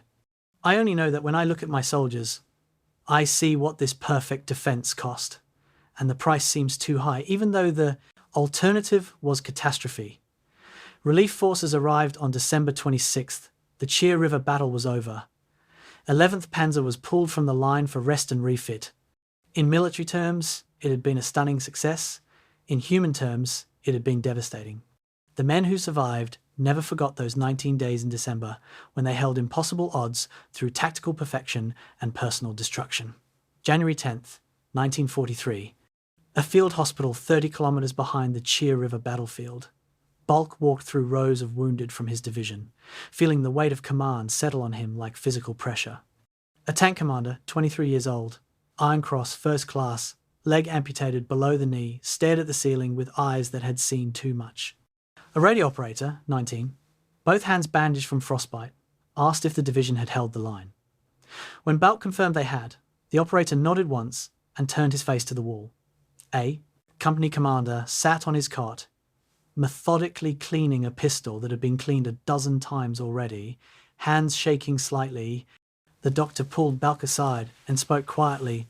"General, I'm seeing combat fatigue across your entire division. These men are beyond exhausted. They need weeks of rest, not days." Balck nodded. He knew what pushing men beyond limits looked like. He'd been pushed there himself in World War I. The medical statistics from the Chir River battle revealed the human cost of tactical excellence. 11th Panzer Division casualties, 2,400 men, 873 killed, 1,297 wounded, 230 missing. These numbers were catastrophic for a single division in 19 days, but they understated the real damage. Physical casualties could be counted. Psychological casualties were harder to measure. Division medical officers reported alarming patterns. Men who couldn't sleep despite exhaustion, startled violently at sudden noises, showed delayed reactions under stress. Modern psychology recognizes these as PTSD symptoms. In 1943, they were called combat fatigue, or nerves, and treated with brief rest and return to duty. The Soviet losses were exponentially higher. Estimates from Soviet archives: approximately 11,000 killed, 28,000 wounded, 407 tanks destroyed, over 250 artillery pieces lost. The casualty exchange ratio heavily favoured the Germans, nearly 5-1 in killed and wounded, over 15-1 in armour. By conventional military metrics, Chir River was a German masterpiece. But Balck understood something that pure statistics missed. Germany couldn't sustain these exchange ratios strategically. The Soviet Union had vastly larger population, greater industrial capacity, and the will to absorb horrific losses. Germany had limited manpower, stress production, and growing casualty aversion among the civilian population. Winning tactically while losing strategically was the Wehrmacht's fundamental problem. Every brilliant victory like Chir River accelerated strategic defeat by consuming irreplaceable veteran soldiers. The moral dimension complicated everything. Balck's tactical brilliance had saved thousands of German lives. A static defence would have resulted in the division's annihilation. By attacking aggressively and maintaining mobility, he'd held the line at a fraction of the casualties a conventional defence would have suffered. In that sense, his methods were humane relative to alternatives. But those methods required driving men beyond normal human limits. Crews operating on 3 hours sleep per night for weeks. Soldiers attacking immediately after barely surviving the previous engagement. Wounded men remaining with their units because evacuation would deplete strength below effective levels.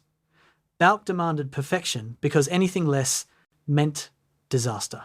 But perfection required extraordinary human sacrifice. January 15th.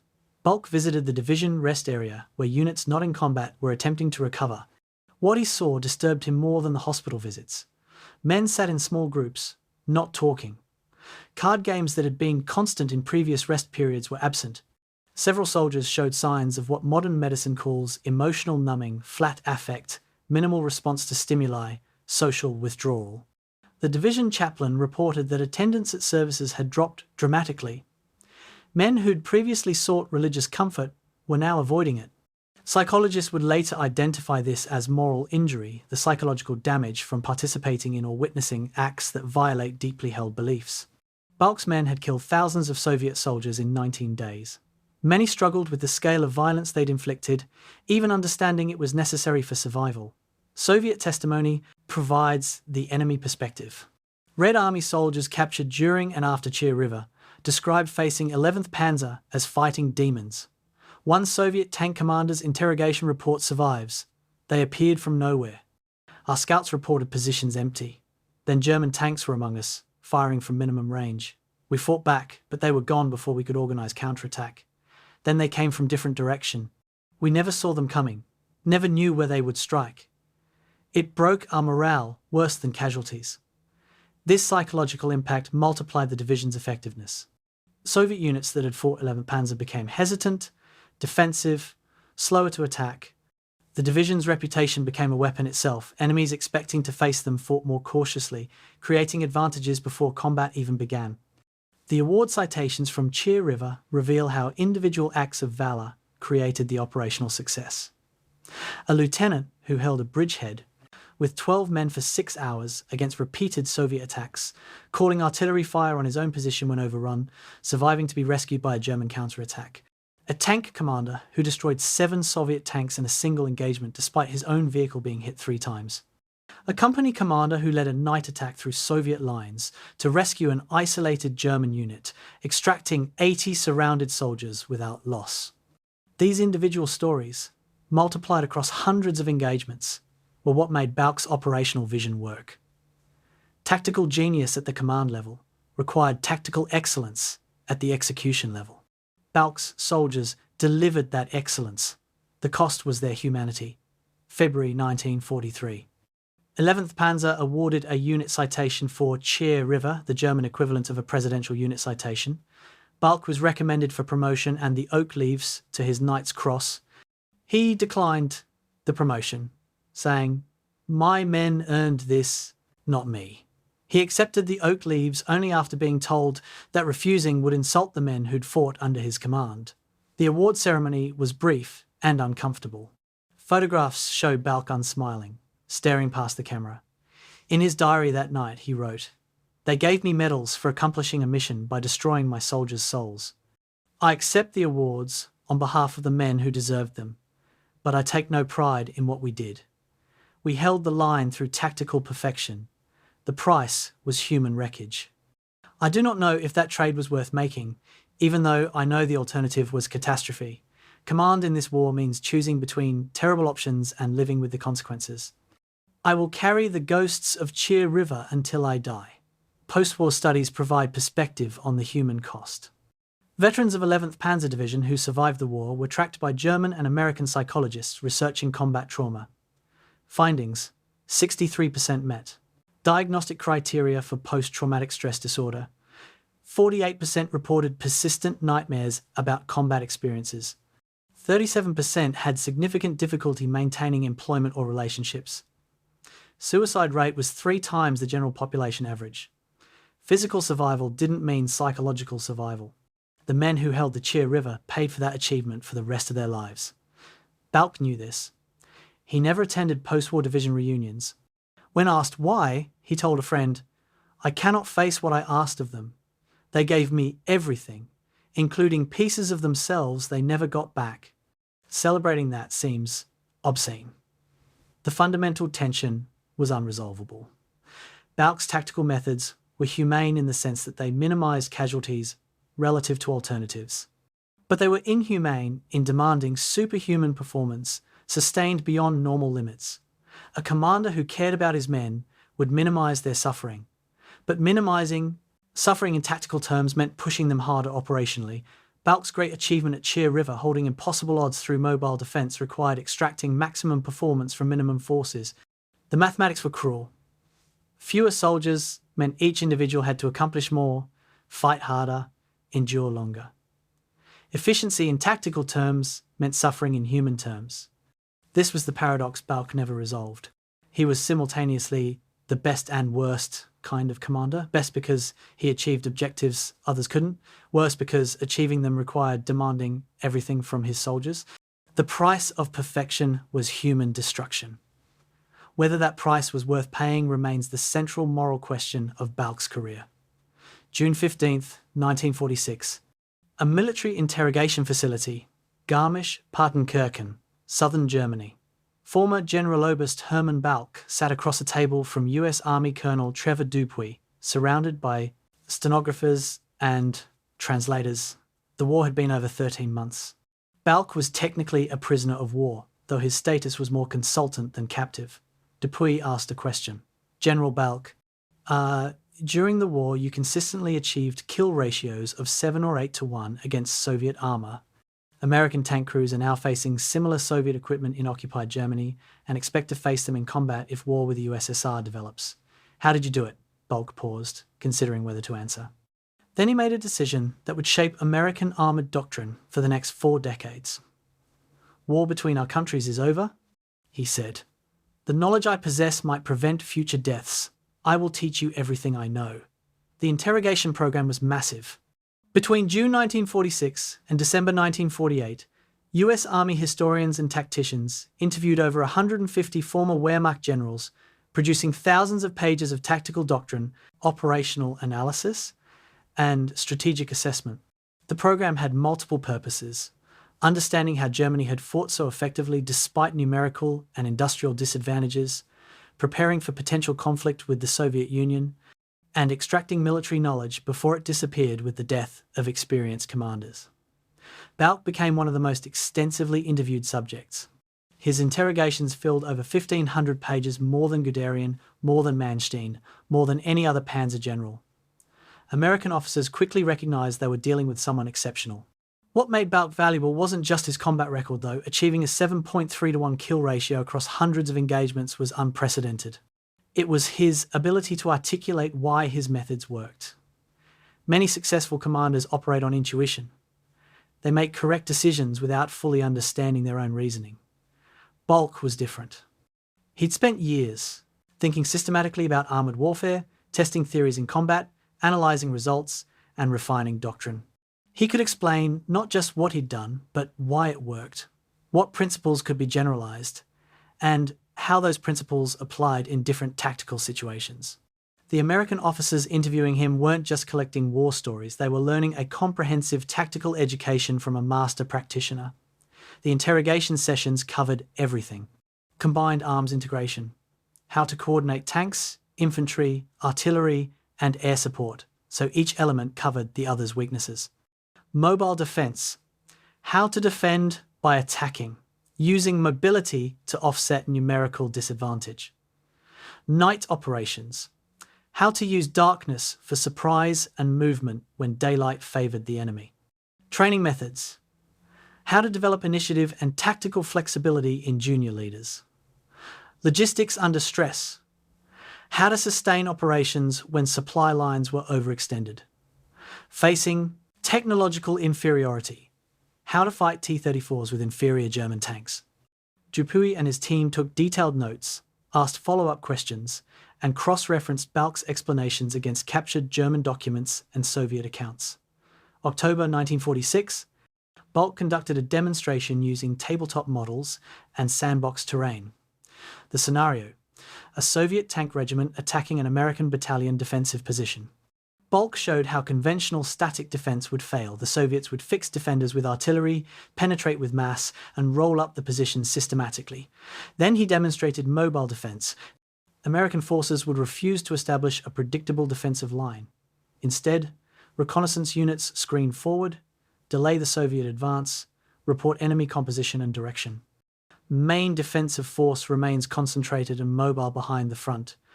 When Soviet attack commits to a direction, American forces counterattack the flank or rear.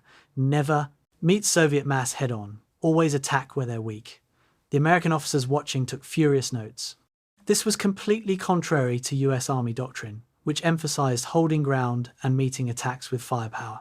But Balck's logic was irrefutable. The ethical complexity troubled some American officers. Here was a former Nazi general teaching the US Army how to fight. Balck had served Hitler's regime for 6 years. His tactical brilliance had prolonged the war, enabling additional months of Holocaust operations and Eastern Front atrocities. Should American forces use tactical knowledge developed in service of evil? Dupuy, the lead interrogator, argued yes. The knowledge exists, he said. We can use it to save American lives in future conflicts, or ignore it for moral purity and accept additional casualties. Balck personally committed no war crimes. His knowledge of tactics is separate from the regime he served. We should learn from him while maintaining clarity about the evil of the cause he fought for. Not everyone agreed, but the interrogation program continued. By 1948, Balck's tactical concepts had been incorporated into classified US Army training materials. The Armour School at Fort Knox taught mobile defense principles directly from Balck's interrogations. Combined arms coordination methods became standard doctrine. Training exercises began emphasizing the principles Balck had demonstrated: initiative over obedience, flexibility over rigid plans, attacking enemy weaknesses rather than matching their strengths. Few American officers knew the source doctrine was presented as US Army innovation, not German imports. But the substance came directly from Balck's 1,500 pages of interrogation transcripts. Korea, 1950. American tank battalions faced North Korean T-34-85s at the Pusan perimeter. The situation paralleled what Balck had faced in Russia: inferior American M26 Pershing. Tanks against superior Soviet-designed armor, numerical disadvantages, defending against mass attacks. American tank commanders used tactics straight from Balck's interrogations: combined arms ambushes, attacking flanks rather than meeting frontal assaults, mobile defense refusing to hold static positions.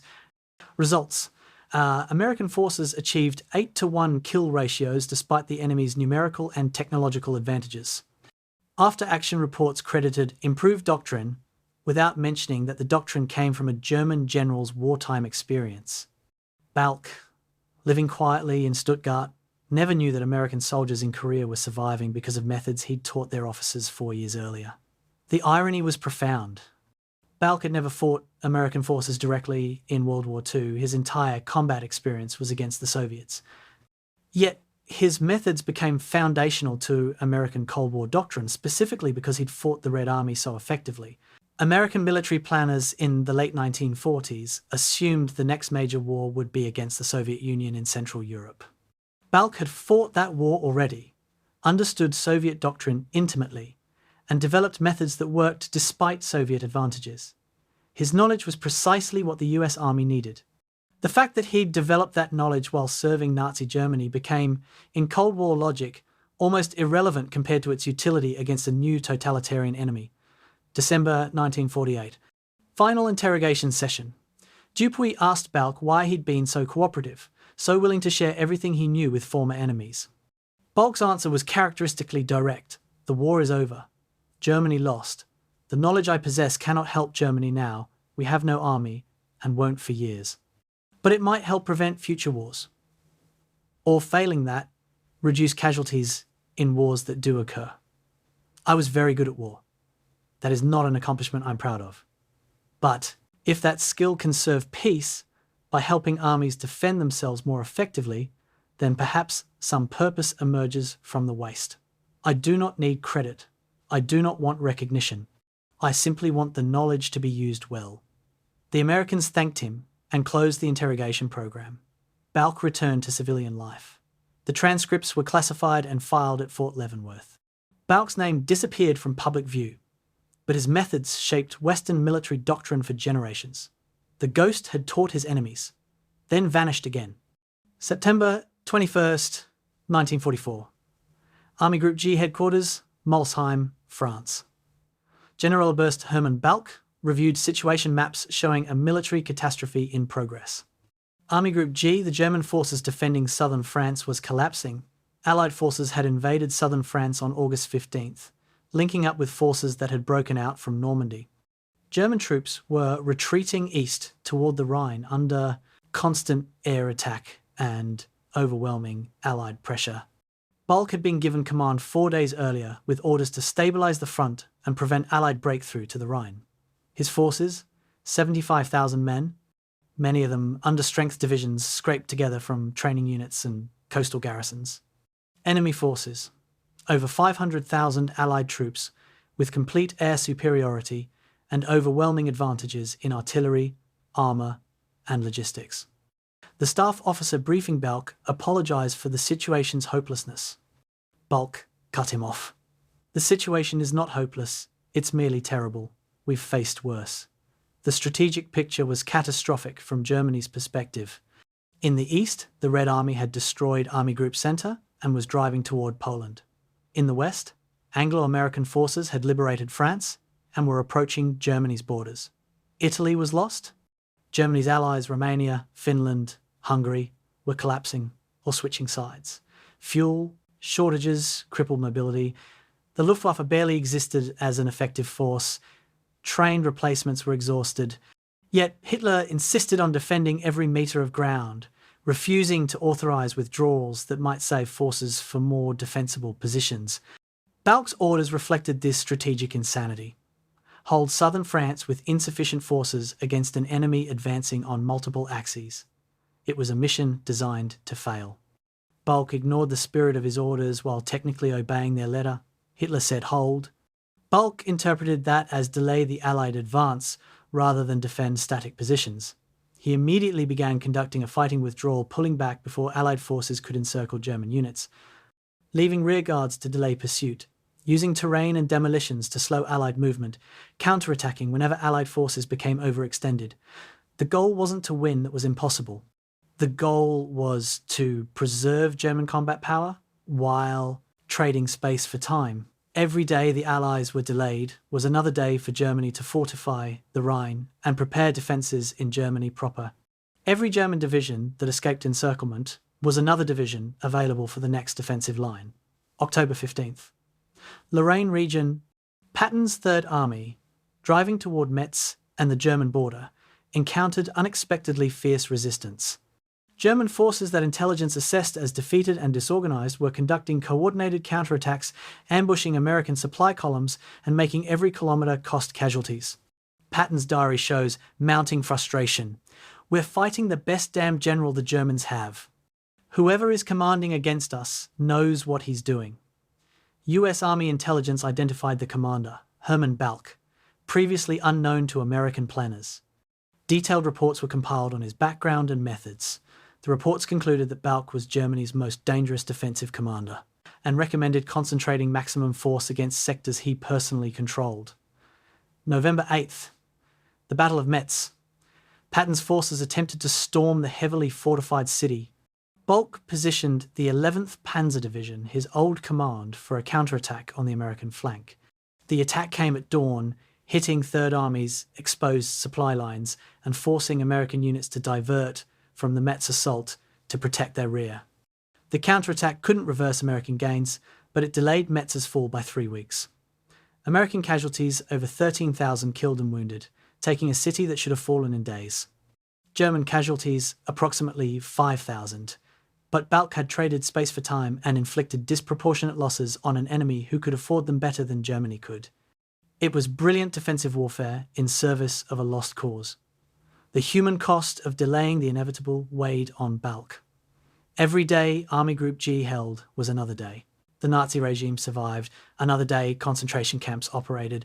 Another day the war continued. Balck was not fighting to save Nazism. He held no illusions about the regime's evil or Germany's certain defeat.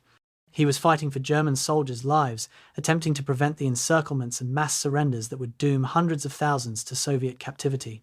But the effect was the same. His tactical excellence prolonged the war.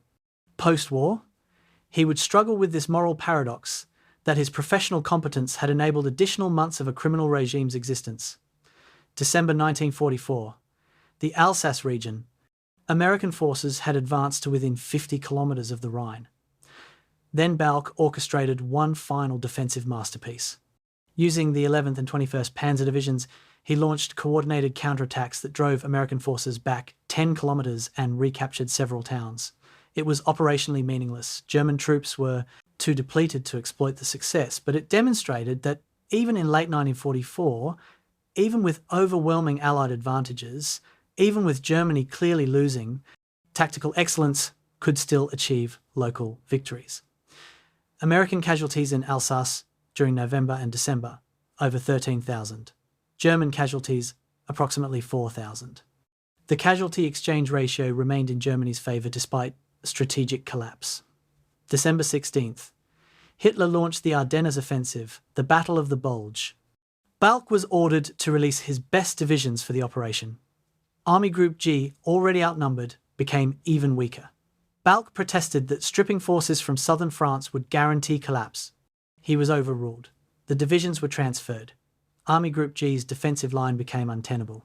But Balck's earlier success in building defensive positions and training remaining units meant the line held despite the withdrawals. American intelligence was baffled. German forces that should have collapsed continued fighting effectively. The explanation was systematic preparation. Balck had used the time his delaying actions bought to create defensive depth, train replacement units, and establish supply caches. Even with his best forces gone, the structure he'd created continued functioning. Patton's assessment of Balck, written in January 1945, captured Allied frustration. Balck is the best general the Germans have. Rommel was a showman.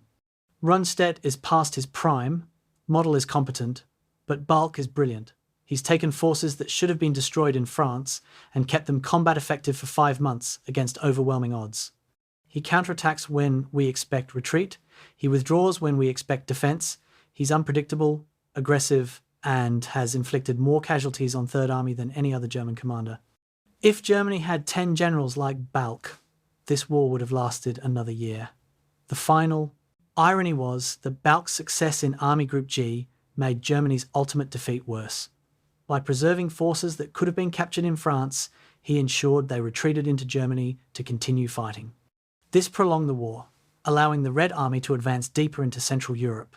setting the stage for the Cold War division of Germany. Had Army Group G collapsed quickly in fall 1944, American forces might have reached Berlin before the Soviets. Balck's tactical brilliance served Germany's soldiers but inadvertently harmed Germany's post-war interests. This was the strategic paradox. Every tactical victory made the strategic defeat worse by prolonging the agony and allowing the Soviets more time to advance. Balck understood this, but continued fighting because abandoning soldiers under his command was unthinkable. Duty demanded he fight well. Consequences would unfold regardless.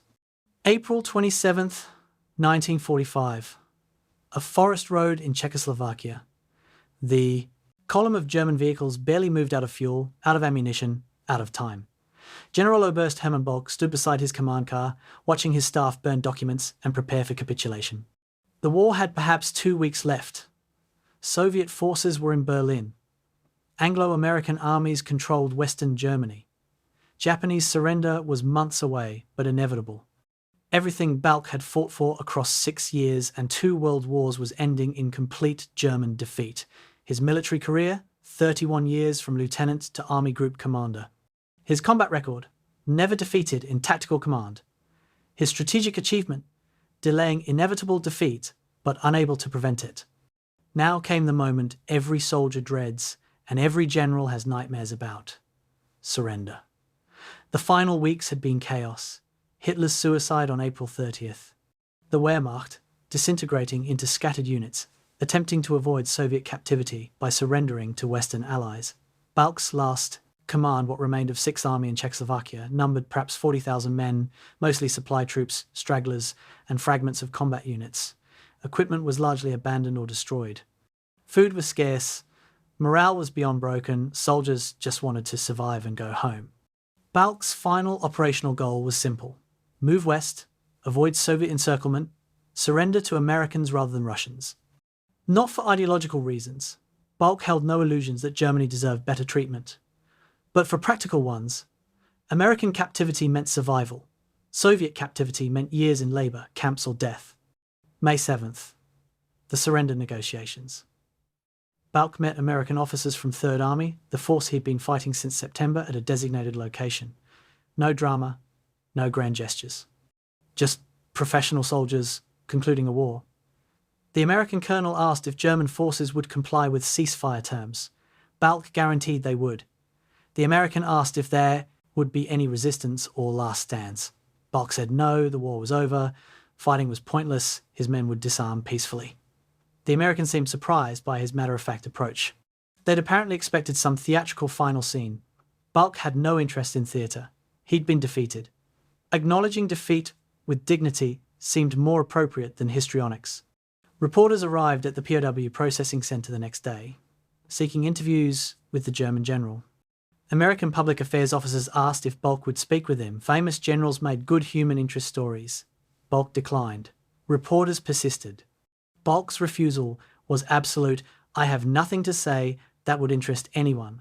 I commanded soldiers in a lost war. That is not noteworthy. The Americans found his reticence unusual. Captured German generals typically offered self-justifications, blamed Hitler for defeat while taking credit for victories, or attempted to shape post-war narrative. Balck simply declined to engage. He was processed like any other P, interrogated about military dispositions, checked against war crimes lists, assigned to a camp, and forgotten. The war crimes investigation found nothing actionable. Unlike some Wehrmacht commanders whose units had been implicated in partisan reprisals or Holocaust operations, Balck's combat commands operated in frontline areas where such activities were less common. Investigators examined whether he'd issued orders for destruction of French infrastructure or mistreatment of prisoners. They found standard military operations but no war crimes. Balck was classified as Category 3 professional soldier who served Nazi regime but wasn't personally implicated in crimes. This meant he could be used for intelligence purposes without Allied governments facing accusations of protecting Nazis, which was exactly what happened when the interrogation program began in 1946. Life as a POW was purposeless, tedium. Balck was held with other high-ranking officers in camps that were reasonably comfortable by POW standards, adequate food, no forced labour, time to read and think. What struck him most was the silence. For 6 years, he'd commanded thousands of men, made decisions affecting lives, operated under constant pressure. Now, nothing. No command, no responsibility, no purpose. Other generals filled time writing memoirs or justifying their actions. Balck sat in silence, processing what he'd done, confronting questions he'd avoided during the war. The fighting had ended, but the reckoning was beginning. By 1948, after 2.5 years in captivity and interrogation, Balck was released. No fanfare, no media coverage, just released papers, travel documents, and directions to the nearest train station. He returned to Stuttgart, the city where he'd lived before the war. Found his apartment had been destroyed in Allied bombing, rented a small flat, took occasional consulting jobs with German companies rebuilding infrastructure. He was 55 years old, his wife had survived the war, his children were safe. He was alive when millions weren't. These were the only victories that mattered now. The post-war years brought requests for interviews, memoirs, military histories. Balck declined them all. Publishers offered contracts for his autobiography, the story of Germany's most successful unknown general, would sell. Balck refused. Military historians asked for interviews about Chir River, the Meuse crossing, Army Group G campaigns. He declined. Former subordinates organised reunions. Balck didn't attend. When pressed by a friend about why he avoided all discussion of his wartime service, Balck explained, "I was good at war. That is not something to celebrate. I commanded men brilliantly, and they suffered for my brilliance. I achieved tactical perfection in service of strategic catastrophe. There is no glory in any of that, only regret." The silence lasted 34 years. Not until 1979, when Balck was 86 years old, and former American interrogators who'd become friends pressed him relentlessly, did he finally agree to write his memoirs. Even then, the book was understated, more tactical manual than personal memoir, focused on principles rather than personal glory. Order and Chaos was published in German in 1981. English translation followed in 1983. By then, Balck was dead. He died in November 1982 at age 89. The man who'd achieved tactical mastery in 2 world wars, who'd never been defeated in combat command, who'd taught the American army how to fight, passed with minimal recognition. His obituary in major newspapers ran 4 or 5 sentences. Military journals gave him 3 paragraphs. The world barely noticed. The funeral was small. Family members, a handful of former officers who'd tracked him down despite his attempts at anonymity. No government representatives, no military honours beyond those automatically accorded his rank. Buried in a civilian cemetery in Stuttgart. The headstone lists only his name and dates. Hermann Balck, 1893 to 1982. No mention of military service, no list of decorations, no epitaph about achievements. Just a name and dates, like any other grave. It was exactly what Balck wanted to be forgotten, to disappear into history without comment, to avoid celebration for skills he'd come to regret possessing. He succeeded. Within years, even military historians struggled to remember who he'd been. The ghost had vanished completely. 1955. A Frankfurt bookstore. Bestseller table displays Panzer Leader by Heinz Guderian and Lost Victories by Erich von Manstein, memoirs by prominent Wehrmacht generals, both selling thousands of copies weekly.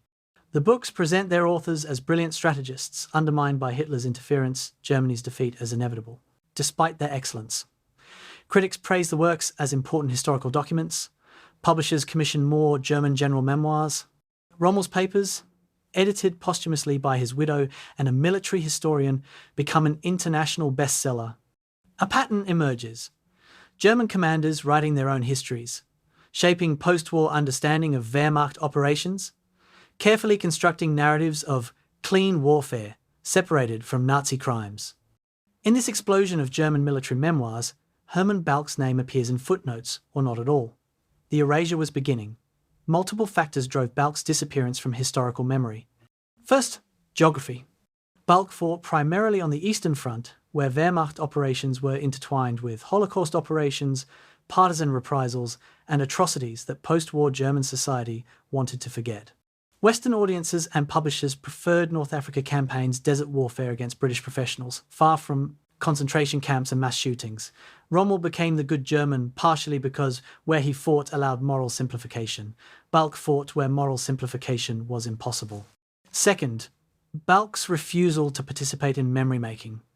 While Guderian and Manstein wrote bestsellers, Balck stayed silent. Publishers couldn't sell books that weren't written. Historians couldn't interview subjects who declined to speak. Cold War politics accelerated the selective memory. West Germany needed rehabilitation in Western eyes rearmament, and NATO membership required portraying the Wehrmacht as honourable soldiers who'd been misled by Nazi leadership. This narrative worked for North Africa and the early war, but collapsed when confronting Eastern Front realities. So Western historians and German memory makers emphasised campaigns that fit the narrative and downplayed those that didn't. Consequently, Rommel got 500 books. Manstein got comprehensive tactical studies. Balck, who'd spent years fighting the Red Army in operations impossible to separate from Nazi ideology, was quietly omitted. Not deliberately censored, just not convenient to remember. Academic history compounded the problem. Military historians in the 1950s and 60s relied heavily on German generals' memoirs and interrogations, but those sources were self-serving and incomplete. Guderian's memoir portrayed him as the architect of Blitzkrieg while minimizing others' contributions. Manstein emphasized his operational brilliance while ignoring tactical execution by subordinates. These narratives became canonical because they were written by articulate, prominent figures who shaped their own legacies. Balck, silent and absent from the conversation, couldn't correct the record. Historians working from German sources had no reason to dig deeper into an unknown name mentioned occasionally in footnotes. The publishing economics mattered more than historians admit. Military history is a commercial genre. Books need compelling narratives and dramatic characters. Rommel had drama. Dashing desert general, implicated in Hitler assassination plot, forced to suicide, posthumously lionized. Guderian had controversy. The tank prophet, vindicated by Blitzkrieg success. Manstein had grand strategy, the operational genius conducting brilliant encirclements. Balck had competence. Brilliant, effective, consistent competence, but competence doesn't sell books. No dramatic plot twists, no moral complexity that readers could debate, just tactical excellence, sustained across 6 years. Publishers passed on the few attempts to write Balck biographies because they couldn't market competence. Hollywood and popular culture completed the erasure. The Desert Fox, 1951, Battle of the Bulge, 1965, Patton, 1970 films that shaped public understanding of World War II emphasised Western Front combat and glamorised certain German commanders. The Eastern Front appeared in films as brutal, vast, and incomprehensible. No individual commanders emerged from popular Eastern Front narratives because the scale was too immense and the moral context too complex. Balck, who fit no popular narrative category, couldn't be turned into a film character. He wasn't heroic enough for Allied films or tragic enough for German ones. Military institutions had different priorities. The US Army, which used Balck's methods extensively, saw no reason to publicise the source. Classified interrogation transcripts circulated within military education but weren't released to the public until 1979. American armor doctrine taught Balck's tactics under labels like mobile defense and combined arms integration without attribution. This served institutional purposes. Doctrine needed to appear American-developed, not imported from former enemies. Soviet military historians, who'd actually fought Balck, documented his operations in classified studies but had no interest in publicising the German commanders who'd inflicted defeats on the Red Army. German military historians focused on commanders like Guderian, who represented German military innovation acceptable to post-war self-image, 1979. Fort Leavenworth archivists, declassifying old interrogation records, discovered the Balck transcripts, 1,500 pages of tactical doctrine from a general nobody had heard of. Cross-referencing his combat record produced astonishment. How had someone this successful been completely forgotten? The archivists wrote a report recommending that Balck's interrogations be incorporated into published military histories and taught more explicitly in military schools. The report generated minimal response. By then, the historical canon was established. Textbooks had been written. Doctoral dissertations completed. Military curricula standardized. There was no mechanism to insert a forgotten general into established narratives. Balck remained a footnote. When Balck finally published his memoirs in 1981, the historical moment had passed. Military history's focus had shifted to Vietnam, nuclear strategy, and emerging precision warfare. World War II histories were considered finished, the major questions answered, the important figures documented. A memoir by an obscure German general in his late 80s generated minimal interest. Reviews were positive, but brief. Sales were modest. The English translation in 1983 coincided with Balck's death, generating renewed interest briefly. Then silence. Military professionals read it and recognize its value. General audiences never heard of it. The erasure was complete. 21st century historians attempting to resurrect Balck's reputation face structural obstacles. Wikipedia articles about World War II Panzer commanders list Guderian, Rommel, Manstein prominently. Balck appears in See Also sections, military history. Publishers commission books about established figures where markets exist. Unknown commanders, regardless of achievement, struggle to find publishers. The few Balck books that have been written, including one comprehensive English biography published in 2014, sell primarily to specialized military history enthusiasts. Popular audiences don't know enough about Balck to care about books explaining why they should. The erasure reveals how history is made. We remember narratives, not necessarily achievements. Rommel has cultural currency because his story is dramatic, the good German who fought cleanly and died opposing Hitler. Guderian has intellectual currency because he represents innovation and doctrine.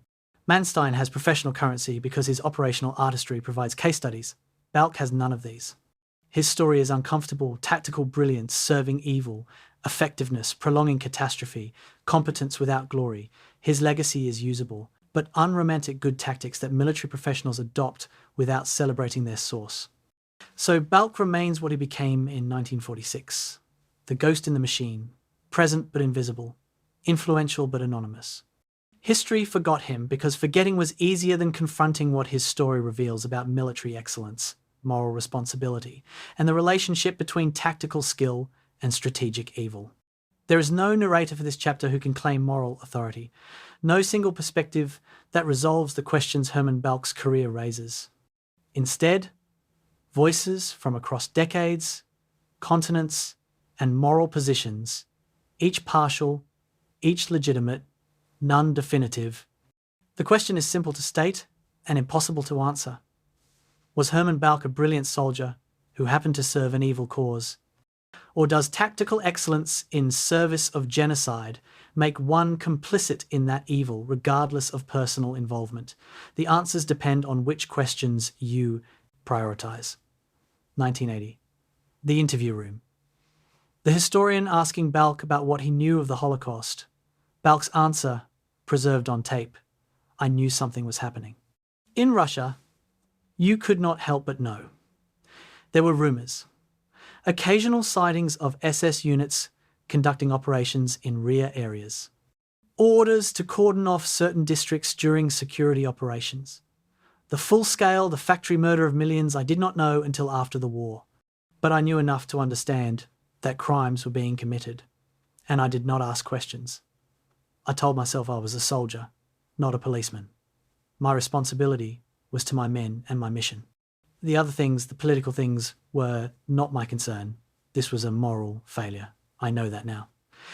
Then I rationalized it as professional focus. The counter-testimony: a Holocaust survivor from a Ukrainian village where 11th Panzer Division had operated in 1941. Interview from 1995. The German soldiers, the regular army, they treated us correctly. They took food, sometimes livestock, but they didn't murder civilians randomly. Then they left and the SS came. The SS used the security the army provided to round up Jews and communists. Without the army's victories, the SS couldn't have operated. So who is guilty? The men who pulled triggers or the men who made it possible for the triggers to be pulled? I think both. The soldiers who fought cleanly are still complicit in the murders that followed their victories. A military ethicist's perspective. Professor Michael Walzer, interviewed 2006. We must distinguish between fighting well and fighting for a just cause. A soldier can exhibit tactical excellence, courage, skill, leadership while serving a criminal regime. These are separate moral questions. Balck's tactical brilliance is undeniable. His service to Nazi Germany is indefensible. We can acknowledge the first while condemning the second. The complexity is that his brilliance prolonged the war, enabling additional Holocaust murders. So his excellence, morally neutral in isolation, becomes morally problematic in context. There's no clean answer. Only recognition that military skill and moral virtue are not synonymous. Soviet veterans' testimony provides the enemy perspective. Multiple interviews with Red Army soldiers who fought against Balck's divisions, compiled in Russian military archives. Common theme: Balck's units fought hard but within accepted laws of war. No systematic prisoner killings, no deliberate civilian targeting. When compared to SS units or certain Wehrmacht divisions that committed documented atrocities, Balck's commands were professional. One former Soviet tank officer: "They were trying to kill us, and we were trying to kill them. That is war. But they were soldiers fighting soldiers, not murderers killing civilians." There is a difference. I respect their skill even though I fought against them and am glad they lost. The strategic calculation. If Germany had possessed 10 commanders of Balck's skill level instead of 1, would the war have lasted longer? Historical analysis suggests, yes, competent defensive operations on both eastern and western fronts could have delayed Allied victory by 6 to 12 months. During those additional months, hundreds of thousands more Jews would have died in concentration camps. Hundreds of thousands more soldiers would have died in combat. Cities would have sustained additional bombing. The atomic bomb might have been used against Germany rather than Japan. Balck's tactical excellence, replicated across the Wehrmacht, would have caused incalculably greater suffering. This suggests that in total war against a genocidal regime, tactical incompetence by that regime's soldiers is morally preferable to competence. The counter-argument from military professionals: multiple retired generals, interviewed 2010 through 2015, make a consistent point: soldiers must fight well, regardless of their government's policies. To argue otherwise creates a principle that professional militaries cannot accept that soldiers should perform poorly if they disagree with their nation's cause. This would destroy military effectiveness and subordinate military forces to individual soldiers' moral judgments. Balck's duty was to command effectively, protect his soldiers, and accomplish assigned missions. He did this. Holding him responsible for Nazi crimes he didn't personally commit and couldn't personally prevent creates an impossible moral standard. Balck's grandson, interviewed 2020. "My grandfather died believing he'd been a professional soldier doing his job. He acknowledged moral failures, not asking questions, not resisting, compartmentalizing duty and ethics, but he didn't consider himself a criminal. I've struggled with this. I've read the histories, I've visited Holocaust museums, and I believe my grandfather was wrong. Professional competence doesn't exempt you from moral judgment. Serving a regime, committing genocide, even if you're not personally killing civilians, makes you part of the machinery of genocide. Your grandfather fought for the people operating the death camps. That makes you complicit. I respect that he was skilled. I love him as family, but I cannot defend what he did. The legal perspective is clearest but least satisfying. War crimes investigators examined Balck's record in 1945 through 1947. They found no evidence he ordered, authorised, or condoned atrocities. No evidence his units systematically violated laws of war. No evidence he participated in Holocaust operations. Under international law as it existed then and now, Balck committed no crimes. He's legally innocent. But legal innocence and moral innocence are different categories. Legally, Balck was a soldier fighting for his country.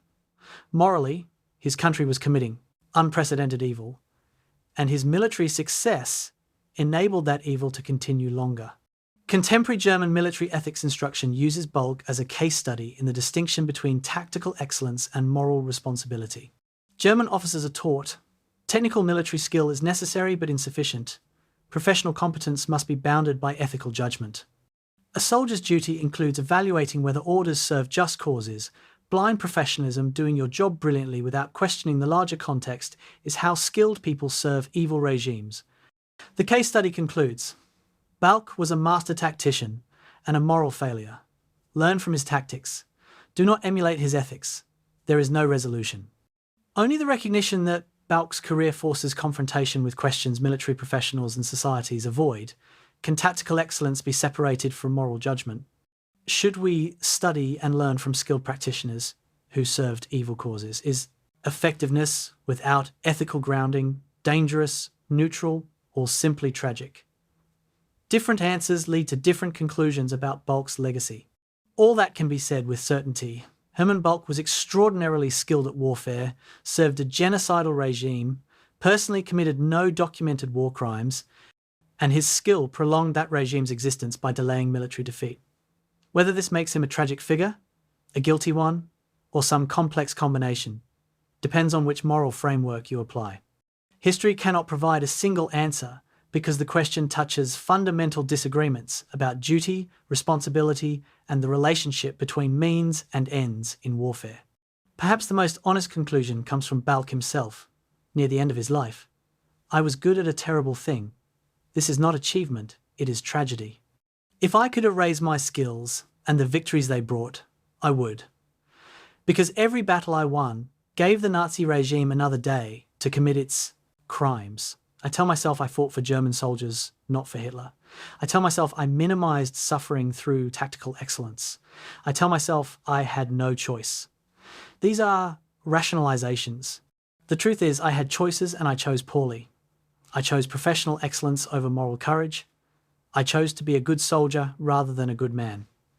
This is the accounting I make as I near death. I was brilliant at warfare, and that brilliance served evil. There is no redemption in that, only regret. February 26, 1991, Northern Saudi Arabia. US 7 Corps preparing for the ground assault into Iraq. Lieutenant Colonel H.R. McMaster reviewed operation orders for his squadron's attack into Iraqi defences. The plan: rapid manoeuvre through Iraqi positions, bypass strong points, attack flanks and rear, maintain momentum regardless of gaps in the line. It was textbook mobile warfare. What McMaster didn't know, the operational concept came almost verbatim from Hermann Balck's 1946 interrogations on mobile defence. The doctrine had filtered through 45 years of military education, classified studies, and armour school curricula, until it became simply how the US Army fights. The source was forgotten. The methods remained. Desert Storm vindicated Balck's tactical principles completely. US armoured forces faced numerically superior Iraqi forces, equipped with Soviet doctrine and weapons, T-72 tanks, BMP infantry vehicles, integrated air defences. The scenario paralleled Balck's Eastern Front experience. American forces were qualitatively superior, but faced an enemy with Soviet equipment and tactics. American commanders used Balck's methods without knowing it. Combined arms integration, mobile defence that defended by attacking, bypassing strong points to strike operational depths, maintaining tempo to prevent enemy from recovering balance. Results: Iraqi forces destroyed with minimal American casualties, objectives achieved ahead of schedule, enemy formations shattered through manoeuvre rather than attrition. McMaster's squadron, 2nd Armoured Cavalry Regiment, fought the Battle of 73 Easting on February 26. The engagement became legendary in US armour circles. American forces destroyed an entire Iraqi brigade in 23 minutes while sustaining one soldier wounded. After-action analysis showed the squadron had executed a perfect meeting engagement, encountering and destroying enemy forces through superior coordination, communication, and combined arms integration. When US Armour School instructors analysed the battle, they found it closely paralleled a 1942 engagement Balck had described in his interrogations. The parallel was coincidental, but only because Balck's methods had become so embedded in American doctrine that commanders executed them instinctively. 2003. Iraq invasion. Marine Corps facing urban combat in Baghdad suburbs. The operational problem: tanks are vulnerable in cities without infantry support, but infantry needs armour protection. Marine Corps manual referenced combined arms teams at the smallest unit level as doctrine for urban armour operations. The manual cited no source. Research reveals the doctrine came from a 1958 study that drew on German Eastern Front experience fighting in urban areas. That German experience came from multiple sources, including Balck's interrogations on coordinating armour and infantry in restrictive terrain. Again, Balck's methods source forgotten, effectiveness remembered. 2014. Eastern Ukraine. Russian battalion tactical groups, combined arms, formations of tanks, infantry, artillery, and air defense intervened in support of separatists. Western military analysts studying Russian tactics noted they resembled German World War II mobile operations more than Soviet doctrine, specifically emphasis on tempo, combined arms integration, aggressive maneuver, attacking enemy flanks and headquarters, rather than meeting strength with strength.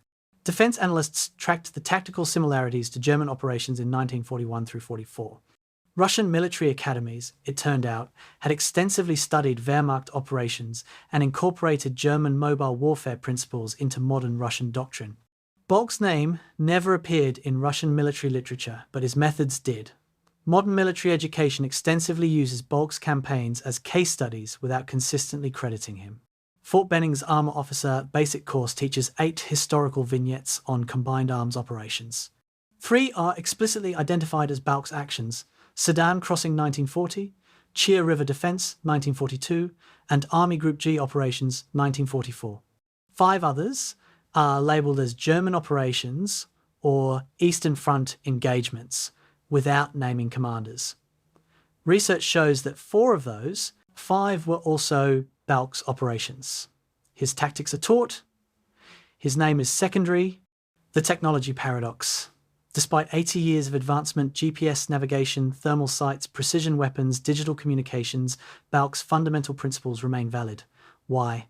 Because tactical principles address human and organisational challenges that technology doesn't eliminate. Tanks are faster, more lethal, and better protected than in World War II. But they still need infantry support in restrictive terrain.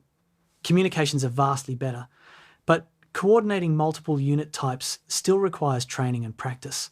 Weapons have longer range, but surprise and manoeuvre still offer advantages over frontal combat. Technology changes the tools. The principles for using those tools effectively remain constant. Artificial intelligence researchers discovered Balck accidentally, 2018. DARPA project training AI systems to make tactical decisions using historical battles as training data. The AI learned from thousands of engagements across multiple wars and armies. When researchers analysed which historical commanders the AI's decision-making most closely resembled, the answer was Balck, specifically his tendency to attack when conventional doctrine said defend, his priority on maintaining initiative, and his preference for eliminating enemy command structures over destroying enemy forces directly. The AI had independently validated Balck's tactical instincts by learning they produced better outcomes than alternatives. Survey of modern armour officers reveals the recognition gap. 2023 poll of 100 US Army armour officers ranks captain through colonel. Question: name the 3 most influential armoured warfare commanders in history. Responses: Patton, 89 mentions; Rommel, 73 mentions; Guderian, 42 mentions; various others, 4 mentions. Follow-up question: describe your operational approach to mobile defence. 91 officers described approaches directly traceable to Balck's methods. When this was pointed out and they were asked if they knew the source, only 4 did. The Ghost's work survives. His name does not. Ukrainian War 2022 forward provides real-time validation. Both Ukrainian and Russian forces use mobile defense extensively, refusing static positions, counterattacking aggressively, maintaining operational mobility despite numerical or technological disadvantages. Open-source military analysts note both sides employed German Eastern Front tactics, updated for modern weapons. Drones replace aircraft for reconnaissance. Precision artillery replaces mass bombardment. Thermal optics replace visual observation. But operational patterns, mobile defense, combined arms integration, attacking enemy weaknesses rather than strengths remain recognizably descended from World War II Eastern Front operations, including Balck's. The question becomes, does source matter if utility persists? Medical science uses techniques developed by unethical practitioners, including Nazi medical experiments, when those techniques save lives. The knowledge's origins are acknowledged and condemned, but the knowledge itself remains usable. Is military doctrine different? If Balck's methods reduce casualties and increase effectiveness, does it matter that he developed them serving Nazi Germany? Military ethicists debate this without consensus. Practical answer from serving officers: use what works, acknowledge the source honestly, separate tactical merit from moral context. Modern German military addresses the question directly. Bundeswehr officer training includes explicit discussion of Wehrmacht tactical excellence and Nazi moral bankruptcy. Student officers study Balck's campaigns and are taught technical competence is necessary but insufficient. A professional military requires both tactical skill and ethical grounding. Learn how. Balck fought. Do not emulate how he chose what to fight for. The German approach: embrace the tactics, reject the context, maintain clarity that excellence without morality is dangerous. The final modern lesson: Balck's obscurity despite influence reveals how military knowledge transfers across time and armies. Effective tactics persist through institutional memory, even when the originators are forgotten. Doctrine manuals, training exercises, and professional military education preserve methods without necessarily preserving attribution. This creates a paradox. Balck shaped modern armoured warfare more than almost any historical figure, except possibly Guderian and Soviet commanders like Zhukov. Yet while Guderian and Zhukov are universally known, Balck remains obscure. Because influence and recognition are separate things, you can shape history without anyone remembering you did it. The ghost in the machine of modern warfare, invisible but everywhere, forgotten but essential, anonymous but foundational. Perhaps that's appropriate. Balck chose obscurity. He got his wish. But his work outlived his name. Whether he would consider that vindication or curse, we cannot know. He's not here to ask. Only his methods remain. Present day. United States Army Command and General Staff College, Fort Leavenworth. A conference room where military historians debate whether to formally recognize Hermann Balck's contributions to modern armoured warfare doctrine. The proposal: name a building or establish an annual lecture series honouring his tactical innovations. Arguments in favour. Balck's methods are foundational to US Army doctrine. He cooperated extensively with American interrogators, and acknowledging his contributions serves historical accuracy. Arguments against. Balck served Nazi Germany, his victories prolonged the war and enabled Holocaust operations, and honouring any Wehrmacht general sends problematic messages regardless of personal conduct. 3 hours of discussion. No consensus reached. The proposal is tabled pending further review. It has been tabled pending further review for 7 years. The committee cannot decide whether Balck should be remembered. He remains in limbo, too influential to ignore, too controversial to honour. Across the Atlantic, Germany faces similar paralysis. 2023, German Armour School, Munster. The Museum of Armoured Warfare displays tanks from World War II forward, exhibits on German tactical development, biographies of influential commanders. Rommel appears despite his service to Hitler because he's internationally recognised. Guderian appears with careful contextualisation about his role in Wehrmacht leadership. Balck, one photograph in a group shot of Panzer generals, name listed in small text. A curator explains, "We acknowledge his tactical competence, but we don't emphasise it. He represents the complexity of Wehrmacht service-skilled soldiers serving an evil regime. Some visitors would see honouring him as honouring Nazism. Others would see omitting him as erasing history. So we've chosen minimal inclusion. He's here, but not prominently." West Point Ethics Class, 2024. Cadets debate a case study. You are a military officer serving a government that begins committing human rights violations against its own citizens. You did not vote for this government and personally oppose its policies. Do you resign in protest? Serve competently while hoping for political change? Or actively resist from within the military? Defend your answer. The case study is thinly fictionalized Balck scenario, though his name isn't mentioned. Student responses split 3 ways. Some argue resignation is morally required because serving evil makes you complicit. Some argue competent service minimizes harm by maintaining professional military standards versus political radicalization. Some argue active resistance is obligatory despite personal risk. The instructor notes, "There's no right answer, only recognition that moral choices in complex situations require choosing between imperfect options." Ukraine, Spring, 2024. a military training ground where Ukrainian officers practice defensive operations against numerically superior forces. The training scenario is explicitly based on Chir River hold an overextended position against multiple attacks through mobile defense and aggressive counterattacks. Instructors reference German 1942 operations without naming Balck. After the exercise, a Ukrainian colonel speaks with the American advisor who designed the training. "These German tactics, they work. We've used them against Russian offensives. We've held positions we should have lost by refusing to defend statically and counterattacking constantly. It's exhausting and costly, but it works."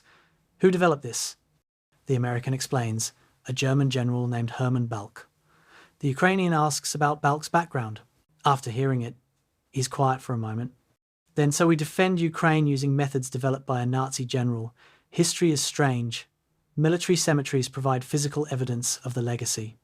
Arlington National Cemetery contains grave markers for American soldiers killed in Iraq and Afghanistan conflicts, where American forces used doctrines descended from Balck's methods. Soviet war cemeteries contain soldiers, Balck's divisions killed in combat. Jewish cemeteries and Holocaust memorials contain victims of the regime, Balck's victories prolonged. German military cemeteries contain soldiers Balck commanded, many of whom died executing his tactics. Balck's own grave in Stuttgart, rarely visited, no military pilgrims, occasional military historian who's tracked down the location. The graves tell contradicting stories about the same man's legacy. The academic debate continues without resolution. Military history journals publish articles arguing Balck deserves recognition as one of World War II's most effective commanders. Ethics journals publish rebuttals arguing that effectiveness in service of genocide disqualifies one from honorific recognition regardless of tactical brilliance. Both sides marshal evidence, neither persuades the other, and the debate has continued for decades without synthesis. Because it's fundamentally not an empirical question subject to evidence. It's a values question. Do we prioritize tactical effectiveness or moral context when evaluating historical military figures? Your answer depends on your values, not your knowledge. What can be stated without controversy? The tactical legacy. Combined arms integration, the coordination of infantry, armour, artillery, and air support as mutually supporting elements is fundamental to all modern military operations.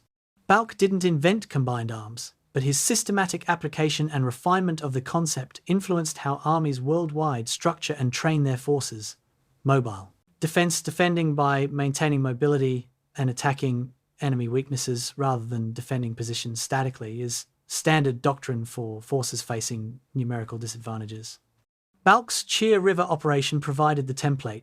Emphasis on tempo and initiative, keeping the enemy reacting rather than acting, shapes modern maneuver warfare doctrine globally. These are Balck's contributions. They're taught worldwide. Whether they should be attributed to him remains contested. The historical legacy, erasure and partial resurrection. Balck achieved near complete obscurity from 1946 to 1980, despite being one of World War II's most consistently successful commanders. His interrogation transcripts influenced American doctrine without public recognition. His eventual memoirs generated minimal attention. Even after historians identified him as militarily significant, broader public recognition never materialized. He remains known primarily to military professionals and World War II specialists. His story never entered popular consciousness the way Rommel's or Patton's did. He wanted obscurity. He achieved it so completely that reversing it decades later has proven nearly impossible. The infrastructure of historical memory books, films, museums, curricula was built without him. Inserting him retroactively requires rewriting established narratives. Few institutions are willing to do that.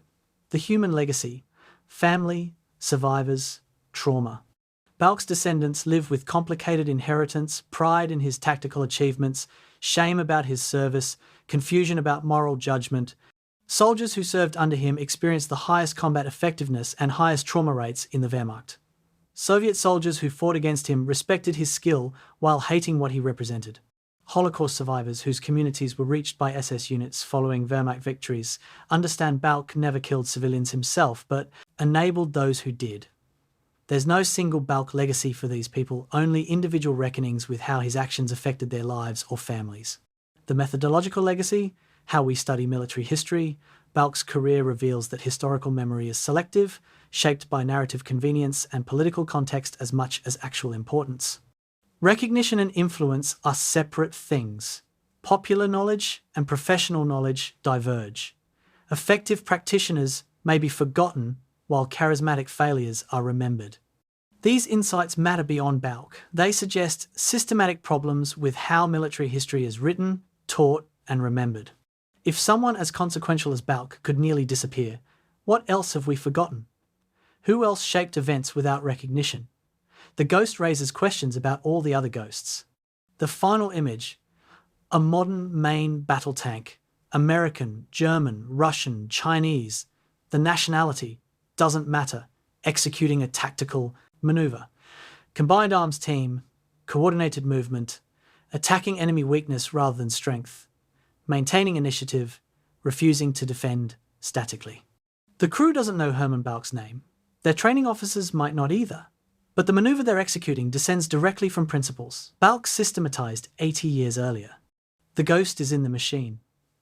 Not celebrated, not honored, just present. In the muscle memory of armies worldwide, in the doctrine manuals, in the training scenarios, in the successful operations that use his methods without citing his name. Was Hermann Balck a tragic figure, brilliant soldier trapped serving evil, a guilty figure, talented enabler of genocide, a complex figure who defies simple categorization? The answer depends less on Balck than on how you evaluate the relationship between skill and morality, between professional duty and ethical responsibility, between individual action and systemic evil. History cannot provide a single judgment because the questions touch fundamental disagreements about human responsibility and moral complexity. What we can say: Hermann Balck was extraordinarily skilled at tactical warfare. He served a genocidal regime. He committed no documented personal atrocities. His skill prolonged that regime's existence. His methods influenced military doctrine worldwide. His name was largely forgotten. He chose obscurity. He got it. His work survived him. Whether that constitutes redemption, tragedy, or simply historical fact depends on perspectives that cannot be reconciled into single narrative. So the ghost remains a ghost present but invisible, influential but anonymous, studied but not celebrated. Perhaps that's the most honest resolution. Some legacies are too complex for simple memory. Some figures shape history without deserving heroic recognition. Sometimes the most accurate historical judgment is simply, it's complicated.